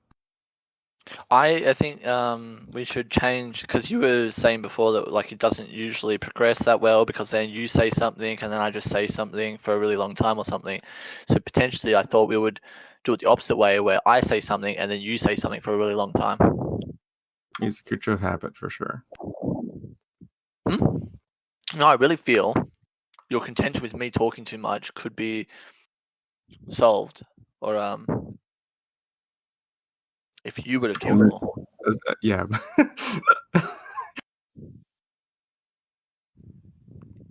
Because it's just dead space. Like I stop talking, I wait for you to talk, and then it's just absolute silence. That's why it's like awkward. I'm polite enough to give you these moments. Like I'll speak really slowly, and then you can interject at a point if you like. However, it puts all this dead space that's not all that interesting for anybody else.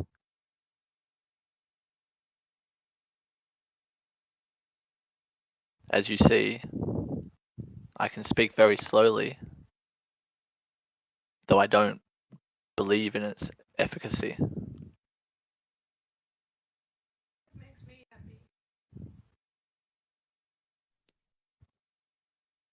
I got destroyed.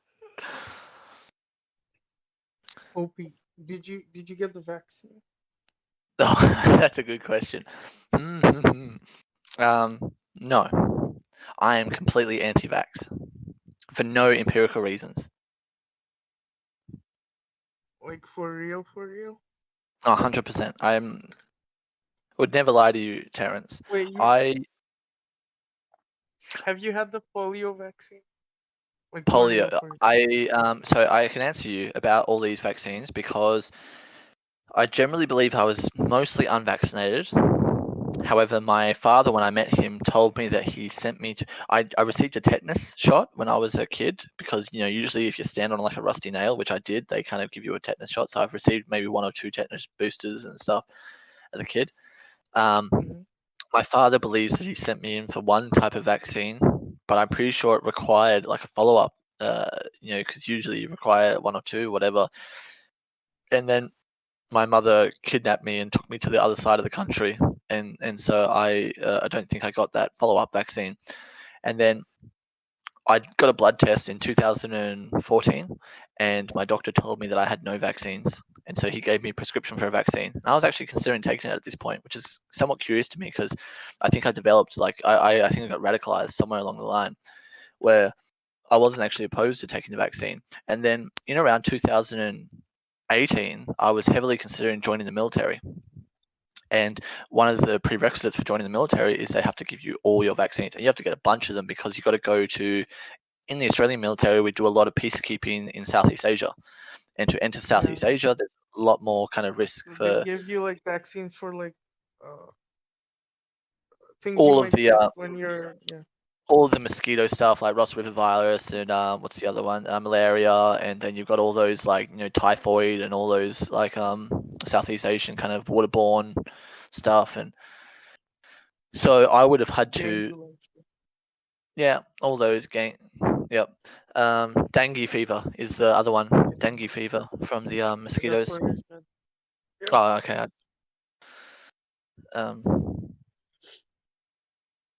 But yeah, what was your point? Why are you an anti-vaxxer? What was your Well, so opinion? by the time of like, I think I've always been pretty anti-establishment. I think maybe it was when I started to realize how full of shit the medical industry was, that probably like really filled it. Like when I looked at, when I really started to think about health outcomes, like when we look at, lol, now he's, I love this guy. Yeah, so one of, again, it's like a rationale that I've come to where I say, well, okay, so if I take the hypothesis we're in this advancing kind of scientific field of like medicine, and I look at overall how Yeah, but healthy like the big pharma. So like, what does the methodology of how a vaccine works have to do with like big pharma? well, it's linked in obviously because they produce it, but I'm generally overall casting aspersions on the entire field of governance in a sense, because like you've got to tie in, medicine is regulated by government, right? So you've got to understand that it's not just like they can come up with any vaccine or do any kind of experimental thing they want. It's got to follow procedure, and that procedure is done by the medical boards, and the medical boards are selected by specific people. There's an agenda, and so if I'm casting aspersions on that entire thing, where I'm saying, well, okay, take for example, I've myself worked in the mental health field. I've also got, I think, a decent amount of first and second hand experience with the mental health field. It's a tragedy when you're looking at the treatments and stuff like that. Like, it's all well and good to say like, oh, we want more public awareness, oh, we want more funding for mental health and stuff. Look what they do to like kind of like the treatments and shit. You could say it's like slightly improved from Yeah, like, you know, electrocuting people. they But drugged them for years.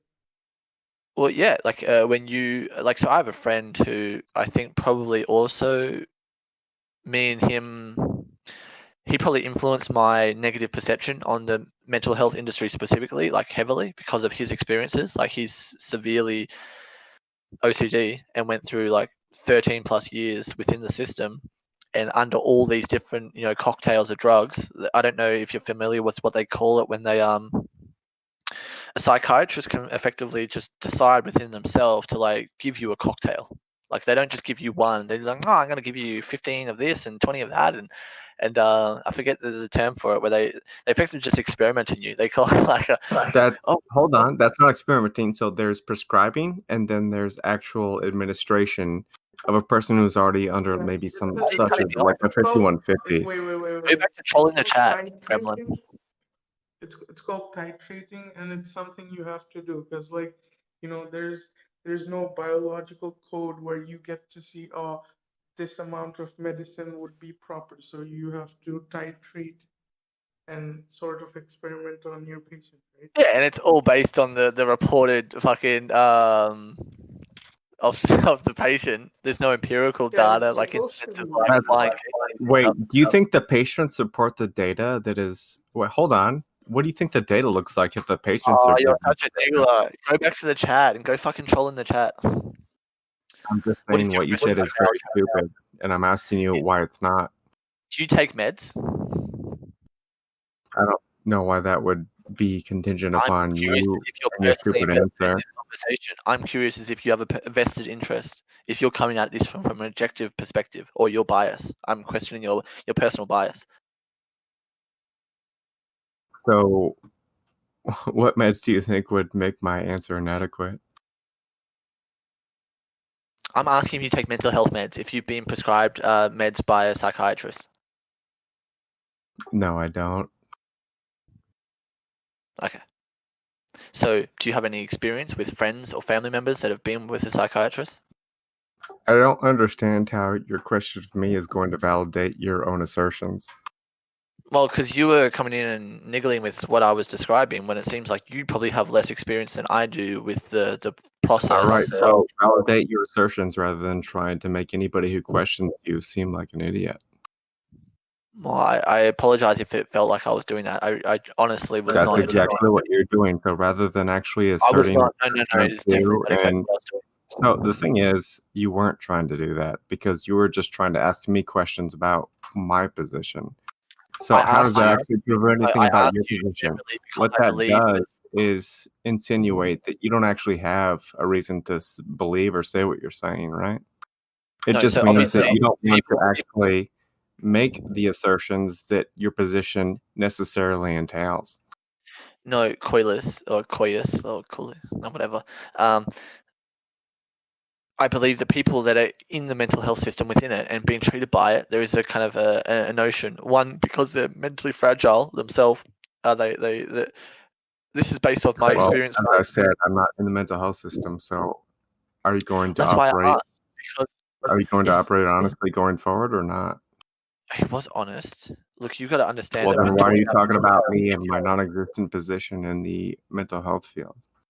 because it's not just I would often be accused of insensitivity if I'm going to rattle off my opinion on the mental health sector with somebody that's involved in the mental health sector, because it can be sometimes a personal situation for that person that they don't really want to talk about it in an objective sense. see. So in order to ameliorate that, you would try and make the person who calls out whatever you're saying, you're just trying to make them feel bad by saying, why do you I believe wasn't what trying you to make believe? them feel bad. I was asking them directly, if you're engaged in it, because I would be very different in my dealings with the subject matter if you were You would have a somebody different opinion engaged. if I had a No, different opinion? I would not have a different opinion. I would approach it differently. Listen to what I'm saying, please. All right. So now that we've sorted all this out, go ahead and make your opinion known, please. I don't believe you correctly refuted what I was talking about when it came to these quote-unquote experimentations, and I think that Terence called it his correct name. I forget what he said, unfortunately, but this is an experimentation, as in what they do is they'll prescribe something to you, and they say, come back in 2 weeks and tell me how you feel. And so this is quote-unquote experimentation, as in they don't know how the person is going to react to the drug. Sometimes there's severe adverse effects. People come back and they say, I can't get a boner. I can't sleep. I'm bleeding out my anus. I grind my teeth the entire time. Yeah, those are known as. So hold on, like, and how do you feel about that? I feel that the treatment for these mental health conditions is disgusting, and that we should be, as a society, very, very dubious of the actual positive effects. You feel that treating mental health conditions is disgusting? Is that what you just said? Yes, that's what I said. That's what I said. Good Okay. work. All right. Well, that's Wait, going to OP, require OP, some wait, 1 second. serious. OP, I think I Sorry, go disagree with you. I think your argument is from emotion, because like it does look unfair for them to Yes. drug people for a long time, right? But it is helping people to cope with their illnesses, like the drugs, being drugged. So it's So- not like they're He doesn't doing care it about without the their pragmatic. consent, right? I have an interesting. So this isn't purely secondhand anecdote. Well, I've got a lot more. Like I've spoken to many people that have taken them, like antidepressants, antipsychotics, whatever. Well, tell the people that you've read a lot about how their experience shouldn't matter, right? What the fuck? I don't know what you're saying. Go ahead. I'm sorry. Yeah, my position definitely does come from emotion, but it also comes from more or less an understanding of the stuff. Like we have more kind of mentally ill people now than before. Like it gets worse and worse. It's not getting better. These things, like, do we see like downturns in rates of depression? Do we see downturns in rates of schizophrenia and these? And this is only one part of the future time mental health issues existing. Yeah. Oh, I mean, Do you think that might be because we have a more robust system in which to analyze these things? I know this is the general rebuttal is no, we're just diagnosing it. No, we can just find it. Okay, well then I'll pivot to I'll say potentially. It's a difficult answer to question to answer. However, it equally is difficult to assert. And so if that's the no, I this is agree. nice. Yeah. I'll be I like, don't think any of these things are concrete in their notions. I think they're obviously all providential. So I don't think any of these things are the true, actual apprehension of what is actually occurring in people's minds and how these things operate. But they're coarse approximations. Yeah. So what I would use as a I guess proxy test for that hypothesis would be something like, for example, other health conditions that are much more how would I say, physical, or like for example, like something like obesity or these types of, or like heart attacks and things like that. These things that we can, they're much more measurable in the sense of it's not so much self-reported, or that it was much more difficult for it to go unreported before, like because supposedly like a lot of these people were just mentally ill, but they were, you know, in the outcasts of society or whatever, or they were just depressed but they weren't telling anybody, all these things. We would also generally see, to test that hypothesis, there would be a point in which we would start to see it reducing, because we would reach a level of destigmatization of mental health that effectively the treatment would outmatch the stigmatization of coming forward. I guess, so that I guess test- before we stop agreeing with each, like we can stop agreeing with each other so much. Like I'm just gonna ask you, like, where do we disagree? Well, the statement is that we say, so I'm using it as a proxy to generally all of the health industry, but I separate mental health and physical health, but it is technically one and the same. In the more physical health, we've seen decreases in health. We don't really see improvements. Or when we see improvements, it's kind of like, for example, maybe we do treat children's cancer better than we did 20 years ago. But then when we're saying, well, was children's cancer existing in its You're rates? just making shit up, aren't you? Like you have no fucking idea. Our You just rates have no idea. Are we reducing heart disease? You're asking me a question. You're not even making the statement. What the fuck? I observe the world around me generally as a proxy of obesity is one of the main things that this is somewhat known that it's getting worse. It's not treated, it's worse. Do you want to make a statement or not? I am making a statement about a proximal knowledge of physical health outcomes for people. And what is People that are sicker statement? now than they were 100 years ago. Anything else? That's my statement. People are sicker All now right. than they were 100 years ago. Glad to hear that. Thank you. Are they or are they not? No, I don't know. I don't It's know. your I don't opinion. talk. You I don't talk you for all people. People in America are sicker now than they were 100 years ago. You don't live in America. You can't even make that statement, buddy. Oh, you can only make a statement about America if you live in America. How American of you to assert? You ain't even from here, buddy. All right. So let me talk about Germany then. Okay. From an obvious German. That was rhetorical. That wasn't actually meant to mean anything. Okay. Yeah, see, this is the problem with dealing with the sophist such as yourself, which is we'll get to the point where we'll make a real concrete statement, and then you'll just be like, I don't know. You don't even remember what the initial place that you came from in this conversation is the issue, because we were talking about COVID. We've moved, so we were talking about anti-vax, dickhead. This is about anti-vax. Terrence asked me if I got the vax, and I said no. I am unironically, non-empirically anti-vax. Non-empirically anti-vax, unironically, right? Was that And then so? you Unironically, involved so yourself in this hold on. conversation. Do you understand what came you in. just said right there? Do you understand what you just said? Do you agree with these points? We were talking about anti-vax. Yes, no. So let me just rephrase to Yes, you. no. I'm interrogating you now. No. Non-empirically talking This is about my interrogation anti-vax, of you. and that's what you were trying to talk about, Yeah. right? Sure. So I will answer your questions. Go ahead. Okay. We were talking about anti-vax. Yes, no. So initially I will say no, but for the purpose of this conversation, I'll just say yes. The conversation had moved on to anti-vax because Terrence asked me if I would get Let's the vax. yes. Let's do it, man. Go ahead. Yes. So, and I was explaining that I was anti-vax because my general observation of the efficacy of Western medicine.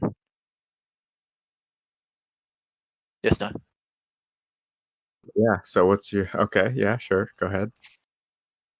So then I was talking about an aspect of health in Western medicine, and an aspect of this was mental health. And then we came to a point or a crossroads that we couldn't really because you were in no disagreement. You actually asked me, where are we disagreeing? Because we were talking about increases in mental health Yeah, it's because negatively. you weren't saying anything to substantiate your actual controversial point. You're just saying stuff that was largely and vaguely agreeable. So that's why.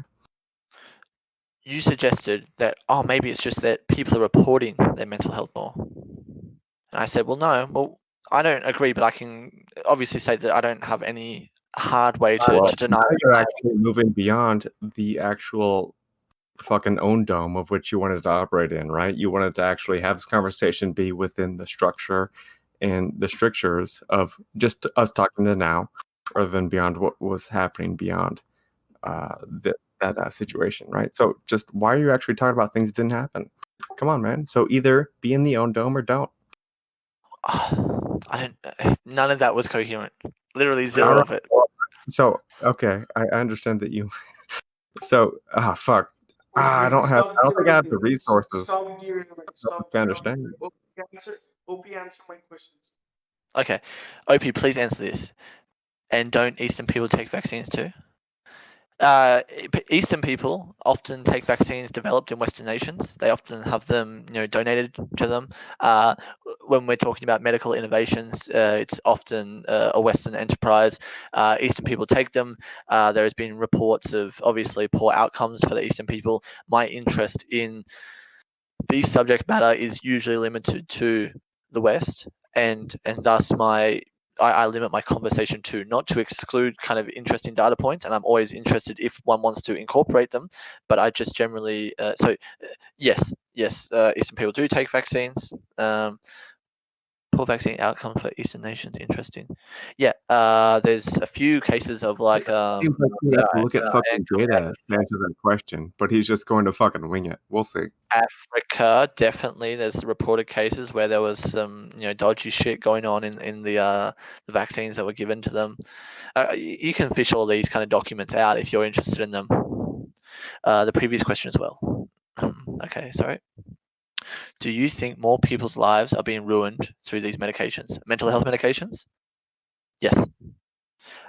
In the sense, like obviously, I understand that people are experiencing severe mental health problems, and that some people find therapeutic, or many people find therapeutic kind of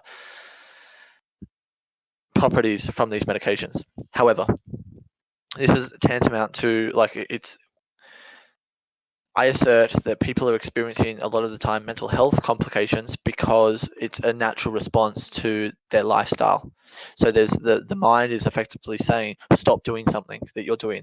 And then instead of listening to that, for example, when somebody's depressed, why are they depressed? People don't just get depressed for no reason. Obviously, there is a natural depression of when you lose a family member or when something bad is happening in your life. But when you have long-term ongoing depression, this is based on something. There is something feeding that demon, if you will, or whatever you want to kind of. And so for somebody to continue living the lifestyle that's causing them to be sick, mentally ill, like mentally sick, they take a drug it's the equivalent of imagine that you had an ankle pain because you were walking on your ankle sideways, or you were walking on a broken ankle, and instead of taking the advice to stop walking on that ankle that way, or to rest your ankle for a while, to change your lifestyle, to stop doing the thing harming your ankle, you just take a whole bunch of painkillers. And then you can continue to walk on your broken, imagine just crunching your broken ankle over and over again. You can walk on it, it's happy, it's fine. But do you see how that harming that is? And so when you say life's being ruined, I would say, yeah, because this person that walks on their broken ankle and never lets their ankle heal through taking their painkillers, they eventually will, one, get some type of consequence from all the painkillers they're taking. Potentially they'll develop resistance to it and have to up their dose, but then there's other organ failures that occur, but also they'll never get full access of their ankle. They'll be trapped. So I guess the issue is if you can either go see a doctor and they're going to fuck up your ankle, or you can go see OP and he's going to tell you to just not walk on it and your ankle's going to be, it's going to be okay. Yeah, it's almost like the suggestion for a broken ankle is rest. It's almost like we don't need doctors. It's almost like they're just unnecessary. Yeah, just listen to Dr. OP. I'll change my name. Dr. OP. Change. Dr. OP. Dr. OP. Dr. OP.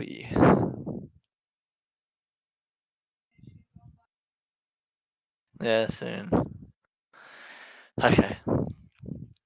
So we established, you and I were in agreement that the mental health industry is seeing what we would say inverse kind of like results, as in increasing of mentally ill people, and not, and so the treatment is only at best managing the condition, but not actually taking a hold of it.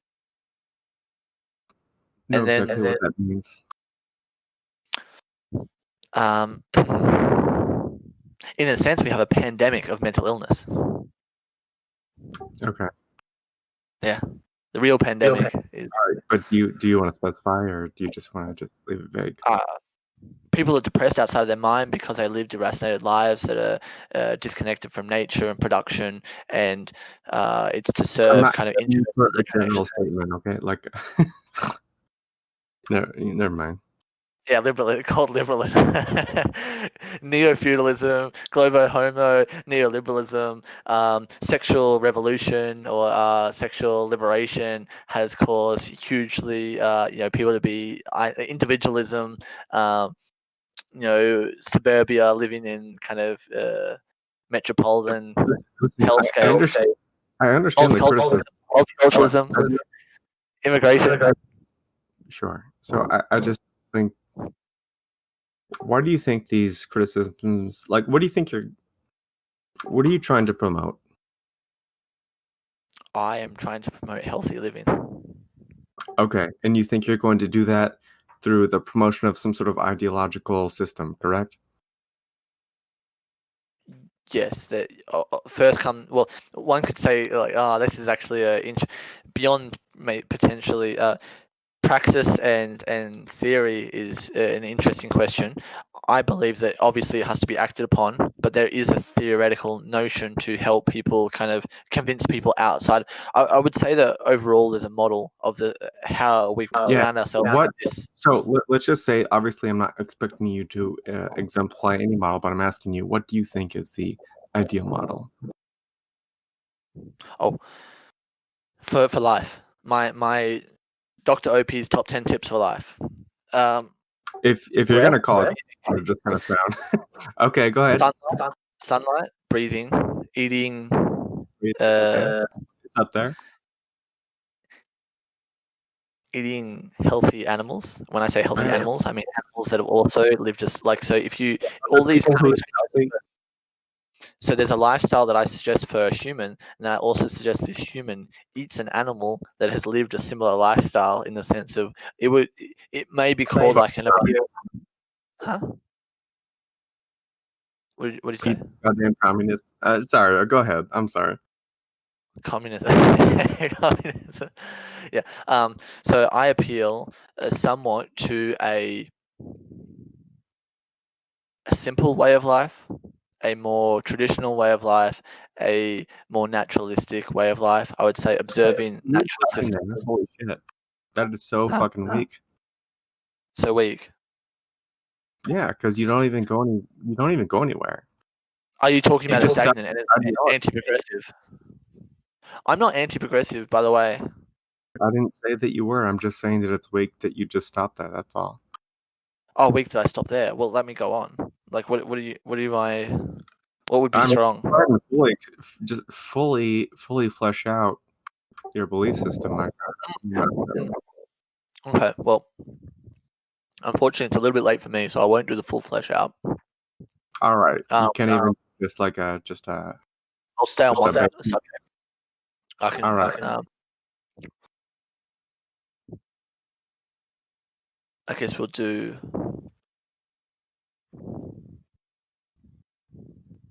Yeah. I guess we'll focus on nature and what that means for a human. We don't. Okay, so hold on. Before you just try and go into the weird intrinsics of what it means to be. Hold up. That's well, I did just ask you, and you paused and said, "Well, I'm just going to talk about this specific thing," which was not what I was asking. You said you wanted me to go in depth, and I was saying, well, okay, I'll break down one of those components. No, and then you're like, you to go in depth. I asked you to flesh out.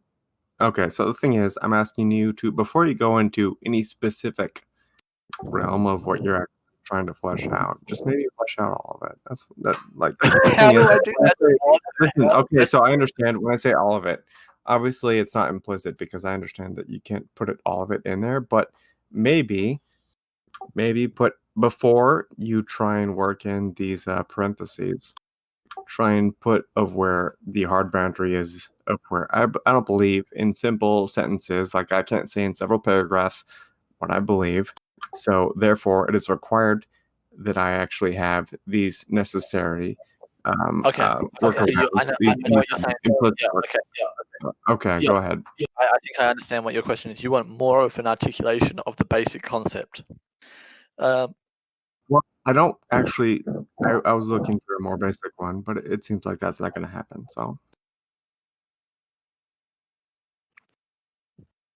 I have a very idealistic vision of the world, and it doesn't really account for a lot of the shortcomings of certain people.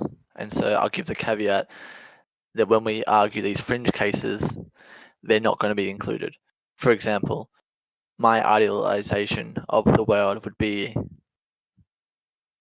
happy families, and I'm aware that some people would argue there are certain people like homosexuals that potentially aren't in this model, and I don't really have huge prescriptions for those people.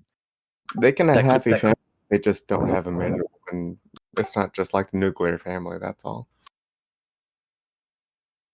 Yeah, a dude and a dude can't make a baby. Yeah, it doesn't mean they're not happy. Wait, can't they? Can't you like convert like a stem cell into Actually, like I an saw egg this or- article that pretty soon, hold on, I'll link it. That they're developing this thing. Yeah, I got this here. I didn't see it was like pretty soon dudes and dudes will be able to make a baby. Does that Yay! impact how you think about anything? No, Yeah, the thing no. is, do you think that would be wrong? Like, let's consider Yeah. that would be possible. Yes, Why would that be wrong? that defies every single fiber of my body. I would All be right. for. So then, why are all the fibers? So why are all the fibers of your body rejecting this? This is satanic. Okay, what does that mean? That means this has an intended purpose of subverting a gift that we were bestowed, that we've inherited some type of living arrangement, and this decides that we have constraints in Okay. this All right. universe. This is boring. All right. So the thing is, you'd have to prove the existence of God, which you can't do. So let's just move on. I didn't say anything about it. I said we've All right. inherited. Sure.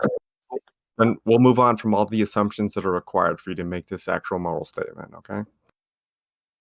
No, mate, I'm answering your freaking question. Just wait. I understand it's really boring.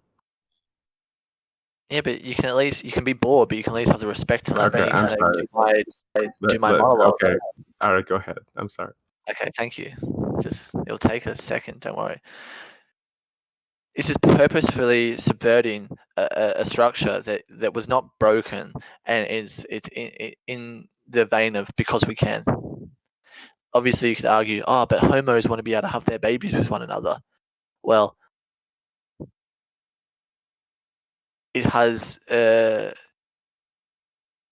I respect, I guess, in its shorthand, I respect some of these natural systems, and my worldview is yes, I am also against test tube babies.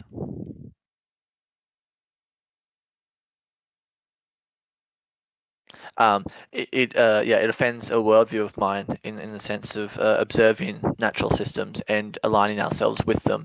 And this doesn't say that like we have to accept all kind of for example, we don't have to freeze to death and live out in the. So I guess there is some type of arbitrary notion of where I draw a line of where we can interfere with kind of the quote unquote nature, but this one offends an intuitive sensibility. I don't know. What's your opinion? Do you think it's a good thing that we can take the bone or flesh cell of a man and create a ovary out of That's that? how God would do. Yeah, that's true. It is very godlike. Yeah. So I guess we're. So. Do you think okay. that humans should aim to be gods? I don't think why not. Are you against cloning? Yes. But I No. think when I was a younger child, I kind of always wanted a clone / a twin. I think that I would be best friends with myself if I had. So he's twin. against cloning because it's his fetish, and he's just been, I guess he's been programmed to not want it. It seems. I used to, as a kid, like really kind of like the idea of having more of me or whatever. Do you hate Naruto? Yeah, what a great place that would be. No, just for me. Like, wouldn't you at least if you were allowing these dudes to kind of make babies out of their like boners or whatever? Can't like I at least have one friend that's just like me. So me and me can just hang out together. You guys would never agree on anything, dude. I disagree. I think me and me would get along smashingly. I do not hate Naruto. I am very compassionate towards Naruto, and I believe that he was. What Very- kind of fucking statement is that? I'm talking to the chat. Is this like a shadow clone? You're just talking about Naruto. Jutsu? Is that why you brought it out? That's pretty clever, actually. I didn't get that straight away. Terrence with the trolls, the high IQ trolls. Probably not even high IQ, just. You just said you hate Naruto, and then you were compelled to say fucking no. I don't. No, he was Yeah, talking about a like shadow that. clone jutsu. Jutsu. Okay.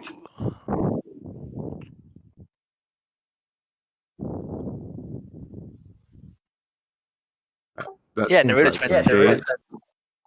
All right, so I'm gonna say that seems like some. I can fucking say. Oh, that's what we were talking about. So my idealistic version of the world, has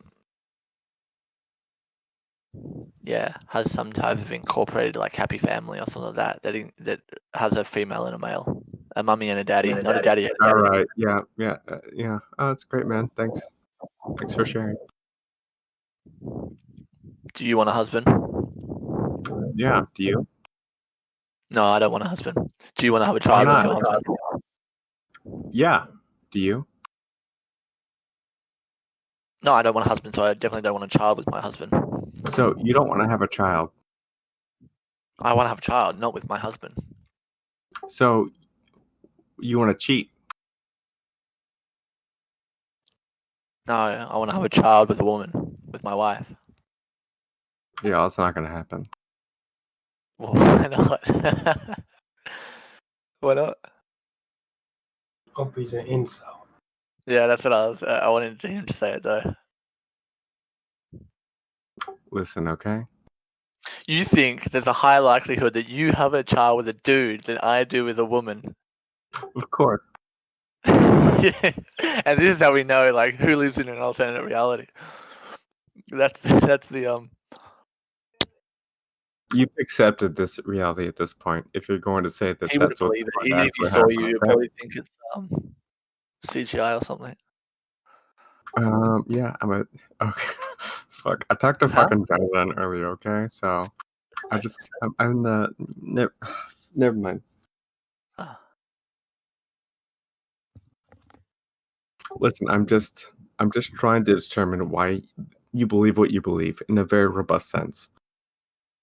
Okay. Because So it seems like you probably didn't take the data that is available into account and then just say that, well, you know what, COVID is bullshit. It just doesn't seem like that would be the case. Because yes, if you're going to ask me if that's what I want to talk about, because that's where we started. yeah, so we can do full circle. I usually like that conversation style where it goes a little bit of a tangent and then it goes back to the initial premise. So I would concede that I would potentially be a case of take your meds schizo type thing, and you could just say everything I say is irrational and crazy and it's not empirical, blah blah blah. However, that's not a very curious mindset, and I don't think it matches up to enough. There's enough to question that. And so what I'm kind of just giving the first caveat with, which is potentially we could just say, okay, I don't have any good reason. And then we will say, well, why? We could say that, and that's what we are currently saying. And it seems like you're just saying, don't think about it. No. Then we say, well, okay, then we analyze, well, let's say there's not a good reason, but at least there's a reason. I mistrust government. That's a premise that I begin with. All right, so then you don't trust science, right? Science equals government. So in this context, yes. Okay, I believe definitely that science is politicized. Do you disagree with that statement? I don't. It's a fact. Okay. Then, so when we're analyzing science, we're familiar with so many cases where we have, this study says this and this study says the opposite, and then so a lot of people. Listen, I understand what you're working yourself up towards. It's fucking boring, okay? Like, What? come on. So the thing is, the government has published studies which actually legitimize COVID. So if you're going to try and do anything that delegitimizes it, just please stop and let's just fucking move on. Come on. Can we not talk in it? We're not staying within this strict parameter. We're going a lot more broad. When you say you don't trust science, you can't just be like, oh, but then we're only talking about COVID science. We're talking about science. If you have other science to bring to the table, then I'm welcome to hear it. But I don't think that. No, we're discussing an occurrence in which we have data. I hate you so much. Collected. Yeah. Of course you do. Oh god. Oh, that's funny. So we have data that's collected, and then often what the Fedora tippers say is, no, you can't take the raw data. You need it interpreted for you, right? And you would agree with that, right? The data needs. All right. So now let's be clear. So insofar as what data that you interpret as being legitimate, wait, what do you think that? So what does that look like to you? I need to finish my premise or else I'll get lost, and this is actually way more important than whatever you're saying. So I'll just ignore what you said and then continue. Okay. Data gets interpreted, and then begs the question, who interprets the data and for what? So within empirical sciences, it is when you break down the philosophy of empiricism, when you break down the philosophy of the falsifiability, it goes into these murky zones, and you understand that science isn't kind of this like pristine, pure kind of field. In fact, that it has presuppositions embedded within it. And then when we say, well, how is applied science done? We can say, well, okay, for example, something we can now filter into applied COVID science. When somebody asks a question in an experiment, this automatically comes with a worldview embedded, yeah? There's a philosophy to the scientist that asks the question. Literally irrelevant. It's not. Somebody Worldview doesn't matter. So the thing is, like, it's questions that so I strange that you bring up fucking. So the thing is, presuppositions happen with every sort of worldview, because the thing is, if you're thinking about something and experience it, of course your worldview is tied to that. It's just so fucking dumb, the assertions that you're trying to make. No. Okay, I'm sorry. Go ahead. When we're asking a question, we should also ask why we're asking that question. That's typically done in scientific papers, where when they present their go ahead. They have to present their rationale for why they would frame their research in that way. Let's finish. So when we lead with the conclusion that there is this existence, and then we have all this science, it isn't there to like try and disprove things. In fact, you would obviously concede that science doesn't disprove things. It just gives you. Stupid. Science is informing what you are talking about. How can you talk about disproving science? What? When you are using science, it doesn't make any sense. What is your assertion? You're all over the place sometimes. I just was kind of getting to something, which is when we're talking about science, you and I would both agree, surely, that science does not disprove things, that it only gives data for things, yeah? So it depends on what you mean when you say prove things. So basically, I didn't say prove. I said science does not disprove. D-I-S-P-R-O-V-E. I said science does not disprove things. I'm going to ask you what you think you're saying when you say science. Disprove. Can you concede that I said disprove and not prove? Can you tell me what you mean when you say science? We're talking about the scientific method, falsifiability. When you say empirical science, what do you mean? scientific experimentation, empirical When you say science. scientific experimentation, what do you mean? Wow. Empirical research. I don't know what this game is. What you're playing. I'm just trying to say that it seems like you're trying, what you're saying and what you're trying to basically coalesce against things that are just arbitrarily true, because obviously everything that we can compose against each other is just arbitrary. But it just seems I just don't know why you're trying to do this, because we all necessarily operate within the same sense experience.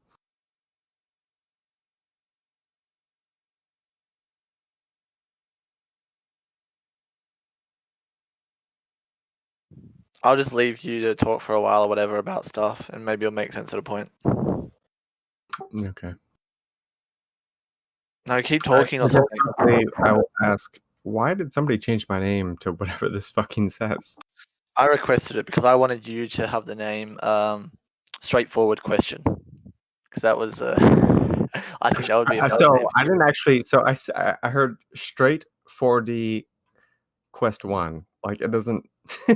I mean, okay. Well, you could obviously, that could say quest They tried. only. They tried. Look, they tried. It's fine. They did their best. Or forward, straight forward, quest only is how you would. Or Quest T1. Quest T1 No. is pretty much the question. Look, if you read this, You're not a doctor. You yes, were I a am. doctor. Would that provide more? Wait, did he say he was a doctor? He just said, yes, I am. What the fuck? What's a doctorate in? If you read that, that's what is written. So you can obviously, whatever you're saying is not how it What do would you? come out. So the question was, what the fuck are you a doctorate in, buddy? What am I doctorate in? As you so claim. My name says Dr. Opie. Can you not fucking read? That you're a doctor in opiates. Yes, that's what I said. All right, you are part of the problem.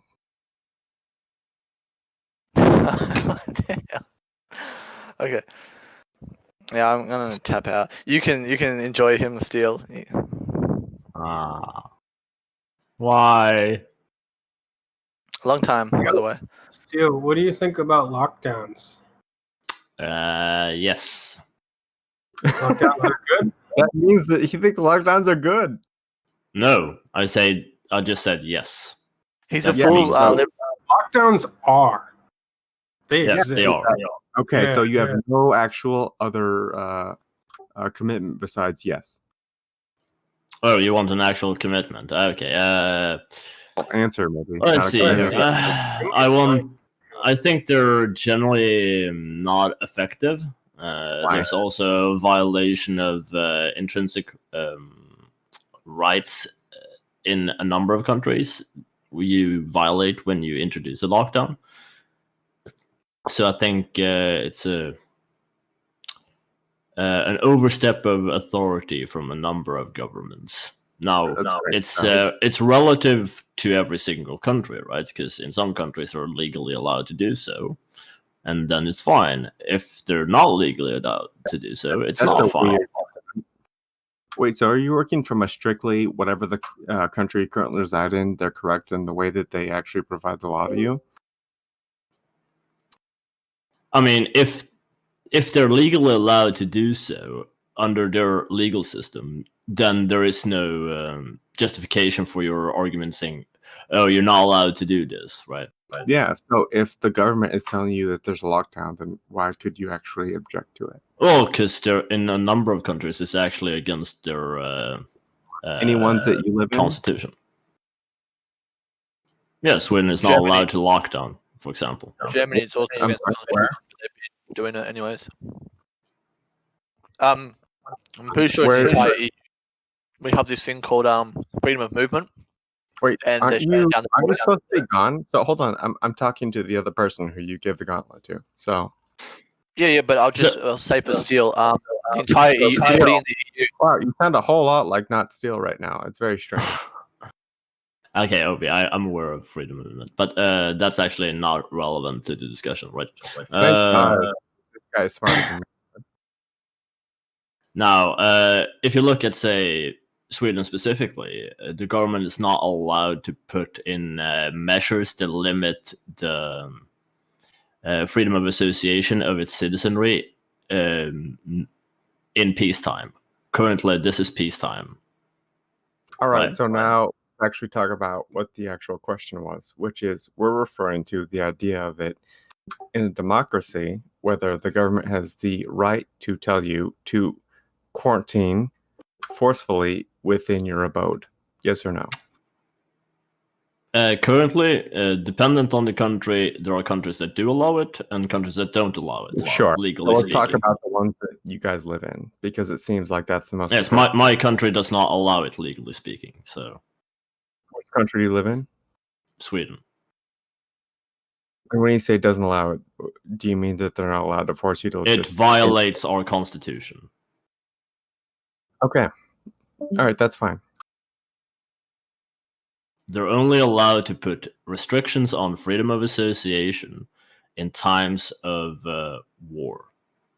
That is what the Constitution says. If they violate it, they're violating the law.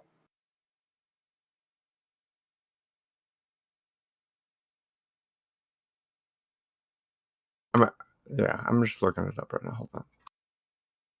Anyway, so I don't necessarily discount what you're saying. But the thing is, like we were talking with this other guy in regard to his positions.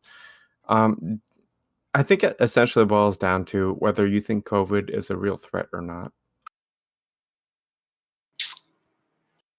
The issue you have with, say, lockdowns, like this is just a fundamental issue you tend to have with them. People don't tend to abide by them. Yeah, for sure. But that doesn't mean that COVID isn't a threat, right? No. It's obviously a threat. You can combat it in a multitude of ways, right? I don't think locking down a society for over a year, which some countries have done now, right, is necessarily good for that country and the people in that country. Because you're taking a massive financial hit by having a lockdown in place, right?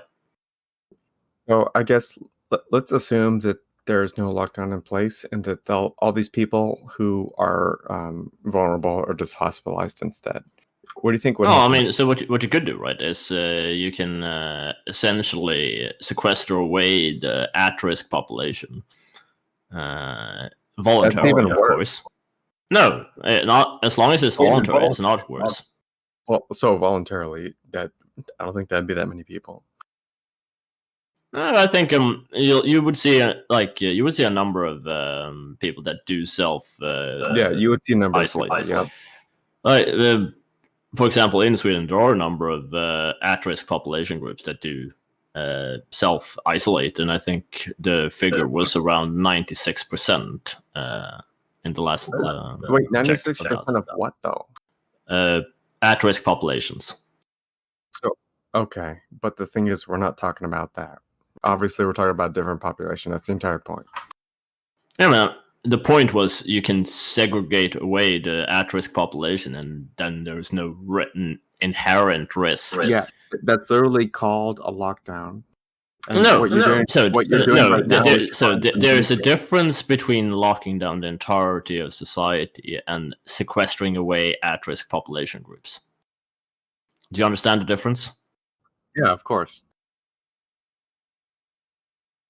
Then it's not a lockdown. Do you understand, right? If it's voluntary, it's not a lockdown. No, well, I mean, but that wasn't the question. So no, that was my statement. Sure, it's your statement, but it's not in regard to any question. You're just saying that out loud. That's fine. I agree with that.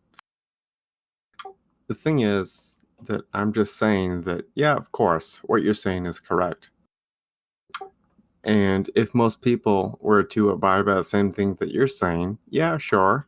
But it would result in a whole lot of more people who are old and vulnerable to coronavirus. They would just die. No, they're sequestered away. They're the at-risk population group, for fuck's sake. Pay attention, dude. Well, no, you're not listening. The thing is, why would it? So hold on. What hypothetical do you think that we're operating within? Where I would ask you a question, and that you think we're operating with a hypothetical that happened before that? What are you talking about? So I told you, my position would be to sequester the at-risk population from the general populace, right? If you have the at-risk population sequestered away from the general populace, you're not going to see massive death spikes, right? Because generally, COVID doesn't kill people in. The thing is, we don't even know that's life. necessarily true because COVID is it's pretty new. So, like, I generally agree. Actually, not that new. Now, So, this the thing particular is, virus, COVID-19, is new, but COVID viruses have been around for a while. Yeah, obviously. Come on, stop being stupid. So, obviously, I agree with what you're saying. It's just obviously true. So, what I'm trying to say is that we don't actually have enough information in regard to this new strain of COVID in order to interpret how things would happen going forward. So we can extrapolate on the prior viruses, which we do with all other viruses. Okay. I don't see why this would be a difference. I guess I just won't finish. Go ahead. No, I'm just saying I don't see why this would be a difference. If you can extrapolate on other Yeah, of viruses, course. why can't you do it on this one? Sure. So I guess you're basically working off of induction, which is fine. It's something that's expected. So things have happened this way all the time, or would they ever change? I understand. The thing is, I'm not talking about that. I'm talking about the ways that we are interpreting COVID deaths going forward. Okay. Do you suggest okay, what do you want? Do you want a discussion on how to interpret what classifies as a COVID death or not, or like what? No, not necessarily, because I think that'd be awful. But if you want to go, if you want to go down that route, then go ahead. No, I want you to clarify what your question is. I guess my question is not so much a question, but trying to clarify what actually exemplifies a COVID case, because there's been some sort of, I think, some issues regarding whether it actually is a COVID case or not, unfortunately. So it seems like you are hopefully part of the people who believe that COVID is a real thing. But there's some people it's a virus. Yeah. So there are some people who have tried to make rhetorical sort of overtures that it's not, and it's not like a real thing. And I think that's what I've been fighting against. And if I'm reflexively making you feel like a piece of shit, I'm sorry, but I'm just. If you want to talk about something, go ahead. No, it's fine. So what you determine as a COVID death is what we are currently doing, right? Is you determine if the individual had COVID and if it was a contributing factor to their death. COVID doesn't tend to be the quote-unquote sole cause of death. It tends to be a contributor. So when you say sole cause of death, what do you mean when you say that? So, for example, say people would tend to die from pneumonia or another illness in conjunction with what COVID. Be, okay, so what would the mechanical organ failure look like in that situation? I'm not a doctor. I don't know. Sure. So I guess I'd ask you, like, why do you have that? Why do you have that opinion? Because that is what is stated on their death certificates. Then you would accept what's put on death certificates regarding these things. Yeah, they tend to cite the primary death, the actual condition that killed them, and their contributing causes, right? So if they had COVID during the time of their death, it'll be put down as a contributing factor and would be counted as a COVID death, right? It seems, but like, it's not the thing that actually quote unquote killed them, right? But it put them in a state where they could die from. The thing is, it's like if you're healthy and you get shot with a bullet and then your body's not able to cope with being shot by a bullet, then technically you're being killed by a bullet, right? Or else you're just saying that your body was not technically able to deal with that. But COVID wouldn't be a bullet in this analogy of yours. Okay, so what's the difference? So COVID would essentially be let's say you're having a limp whilst you're running away and being shot at, right? It's a thing that it's a thing that lessens your immune system's ability to fight off another infection, right? That by that statement, they're the same thing. They're not, though.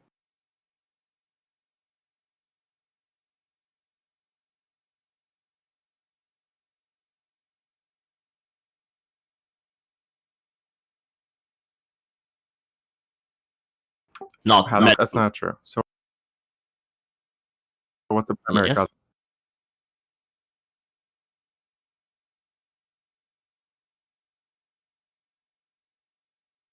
You know, if we had a state that would stick to its purpose of protecting the freedoms of those that are a part of its jurisdiction and protecting their populace from diseases, that's okay. Like I consider myself like a moderate on immigration, for example, because I've been willing to compromise. I like Austin Peterson's idea of just a security check and a disease check, and it's done in 30 days. You know, I'm willing to compromise on issues even such as that. But it's an inference. I'm saying because there are things that are subjective.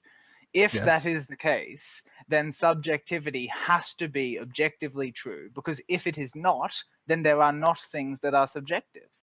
So, like I think that all you'd be really doing here, though, is like, there are things that I consider subjective, therefore there's this property of subjectivity.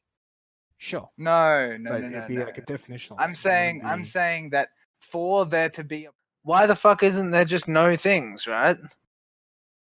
Well, because nothing is a nothing. It has to be something.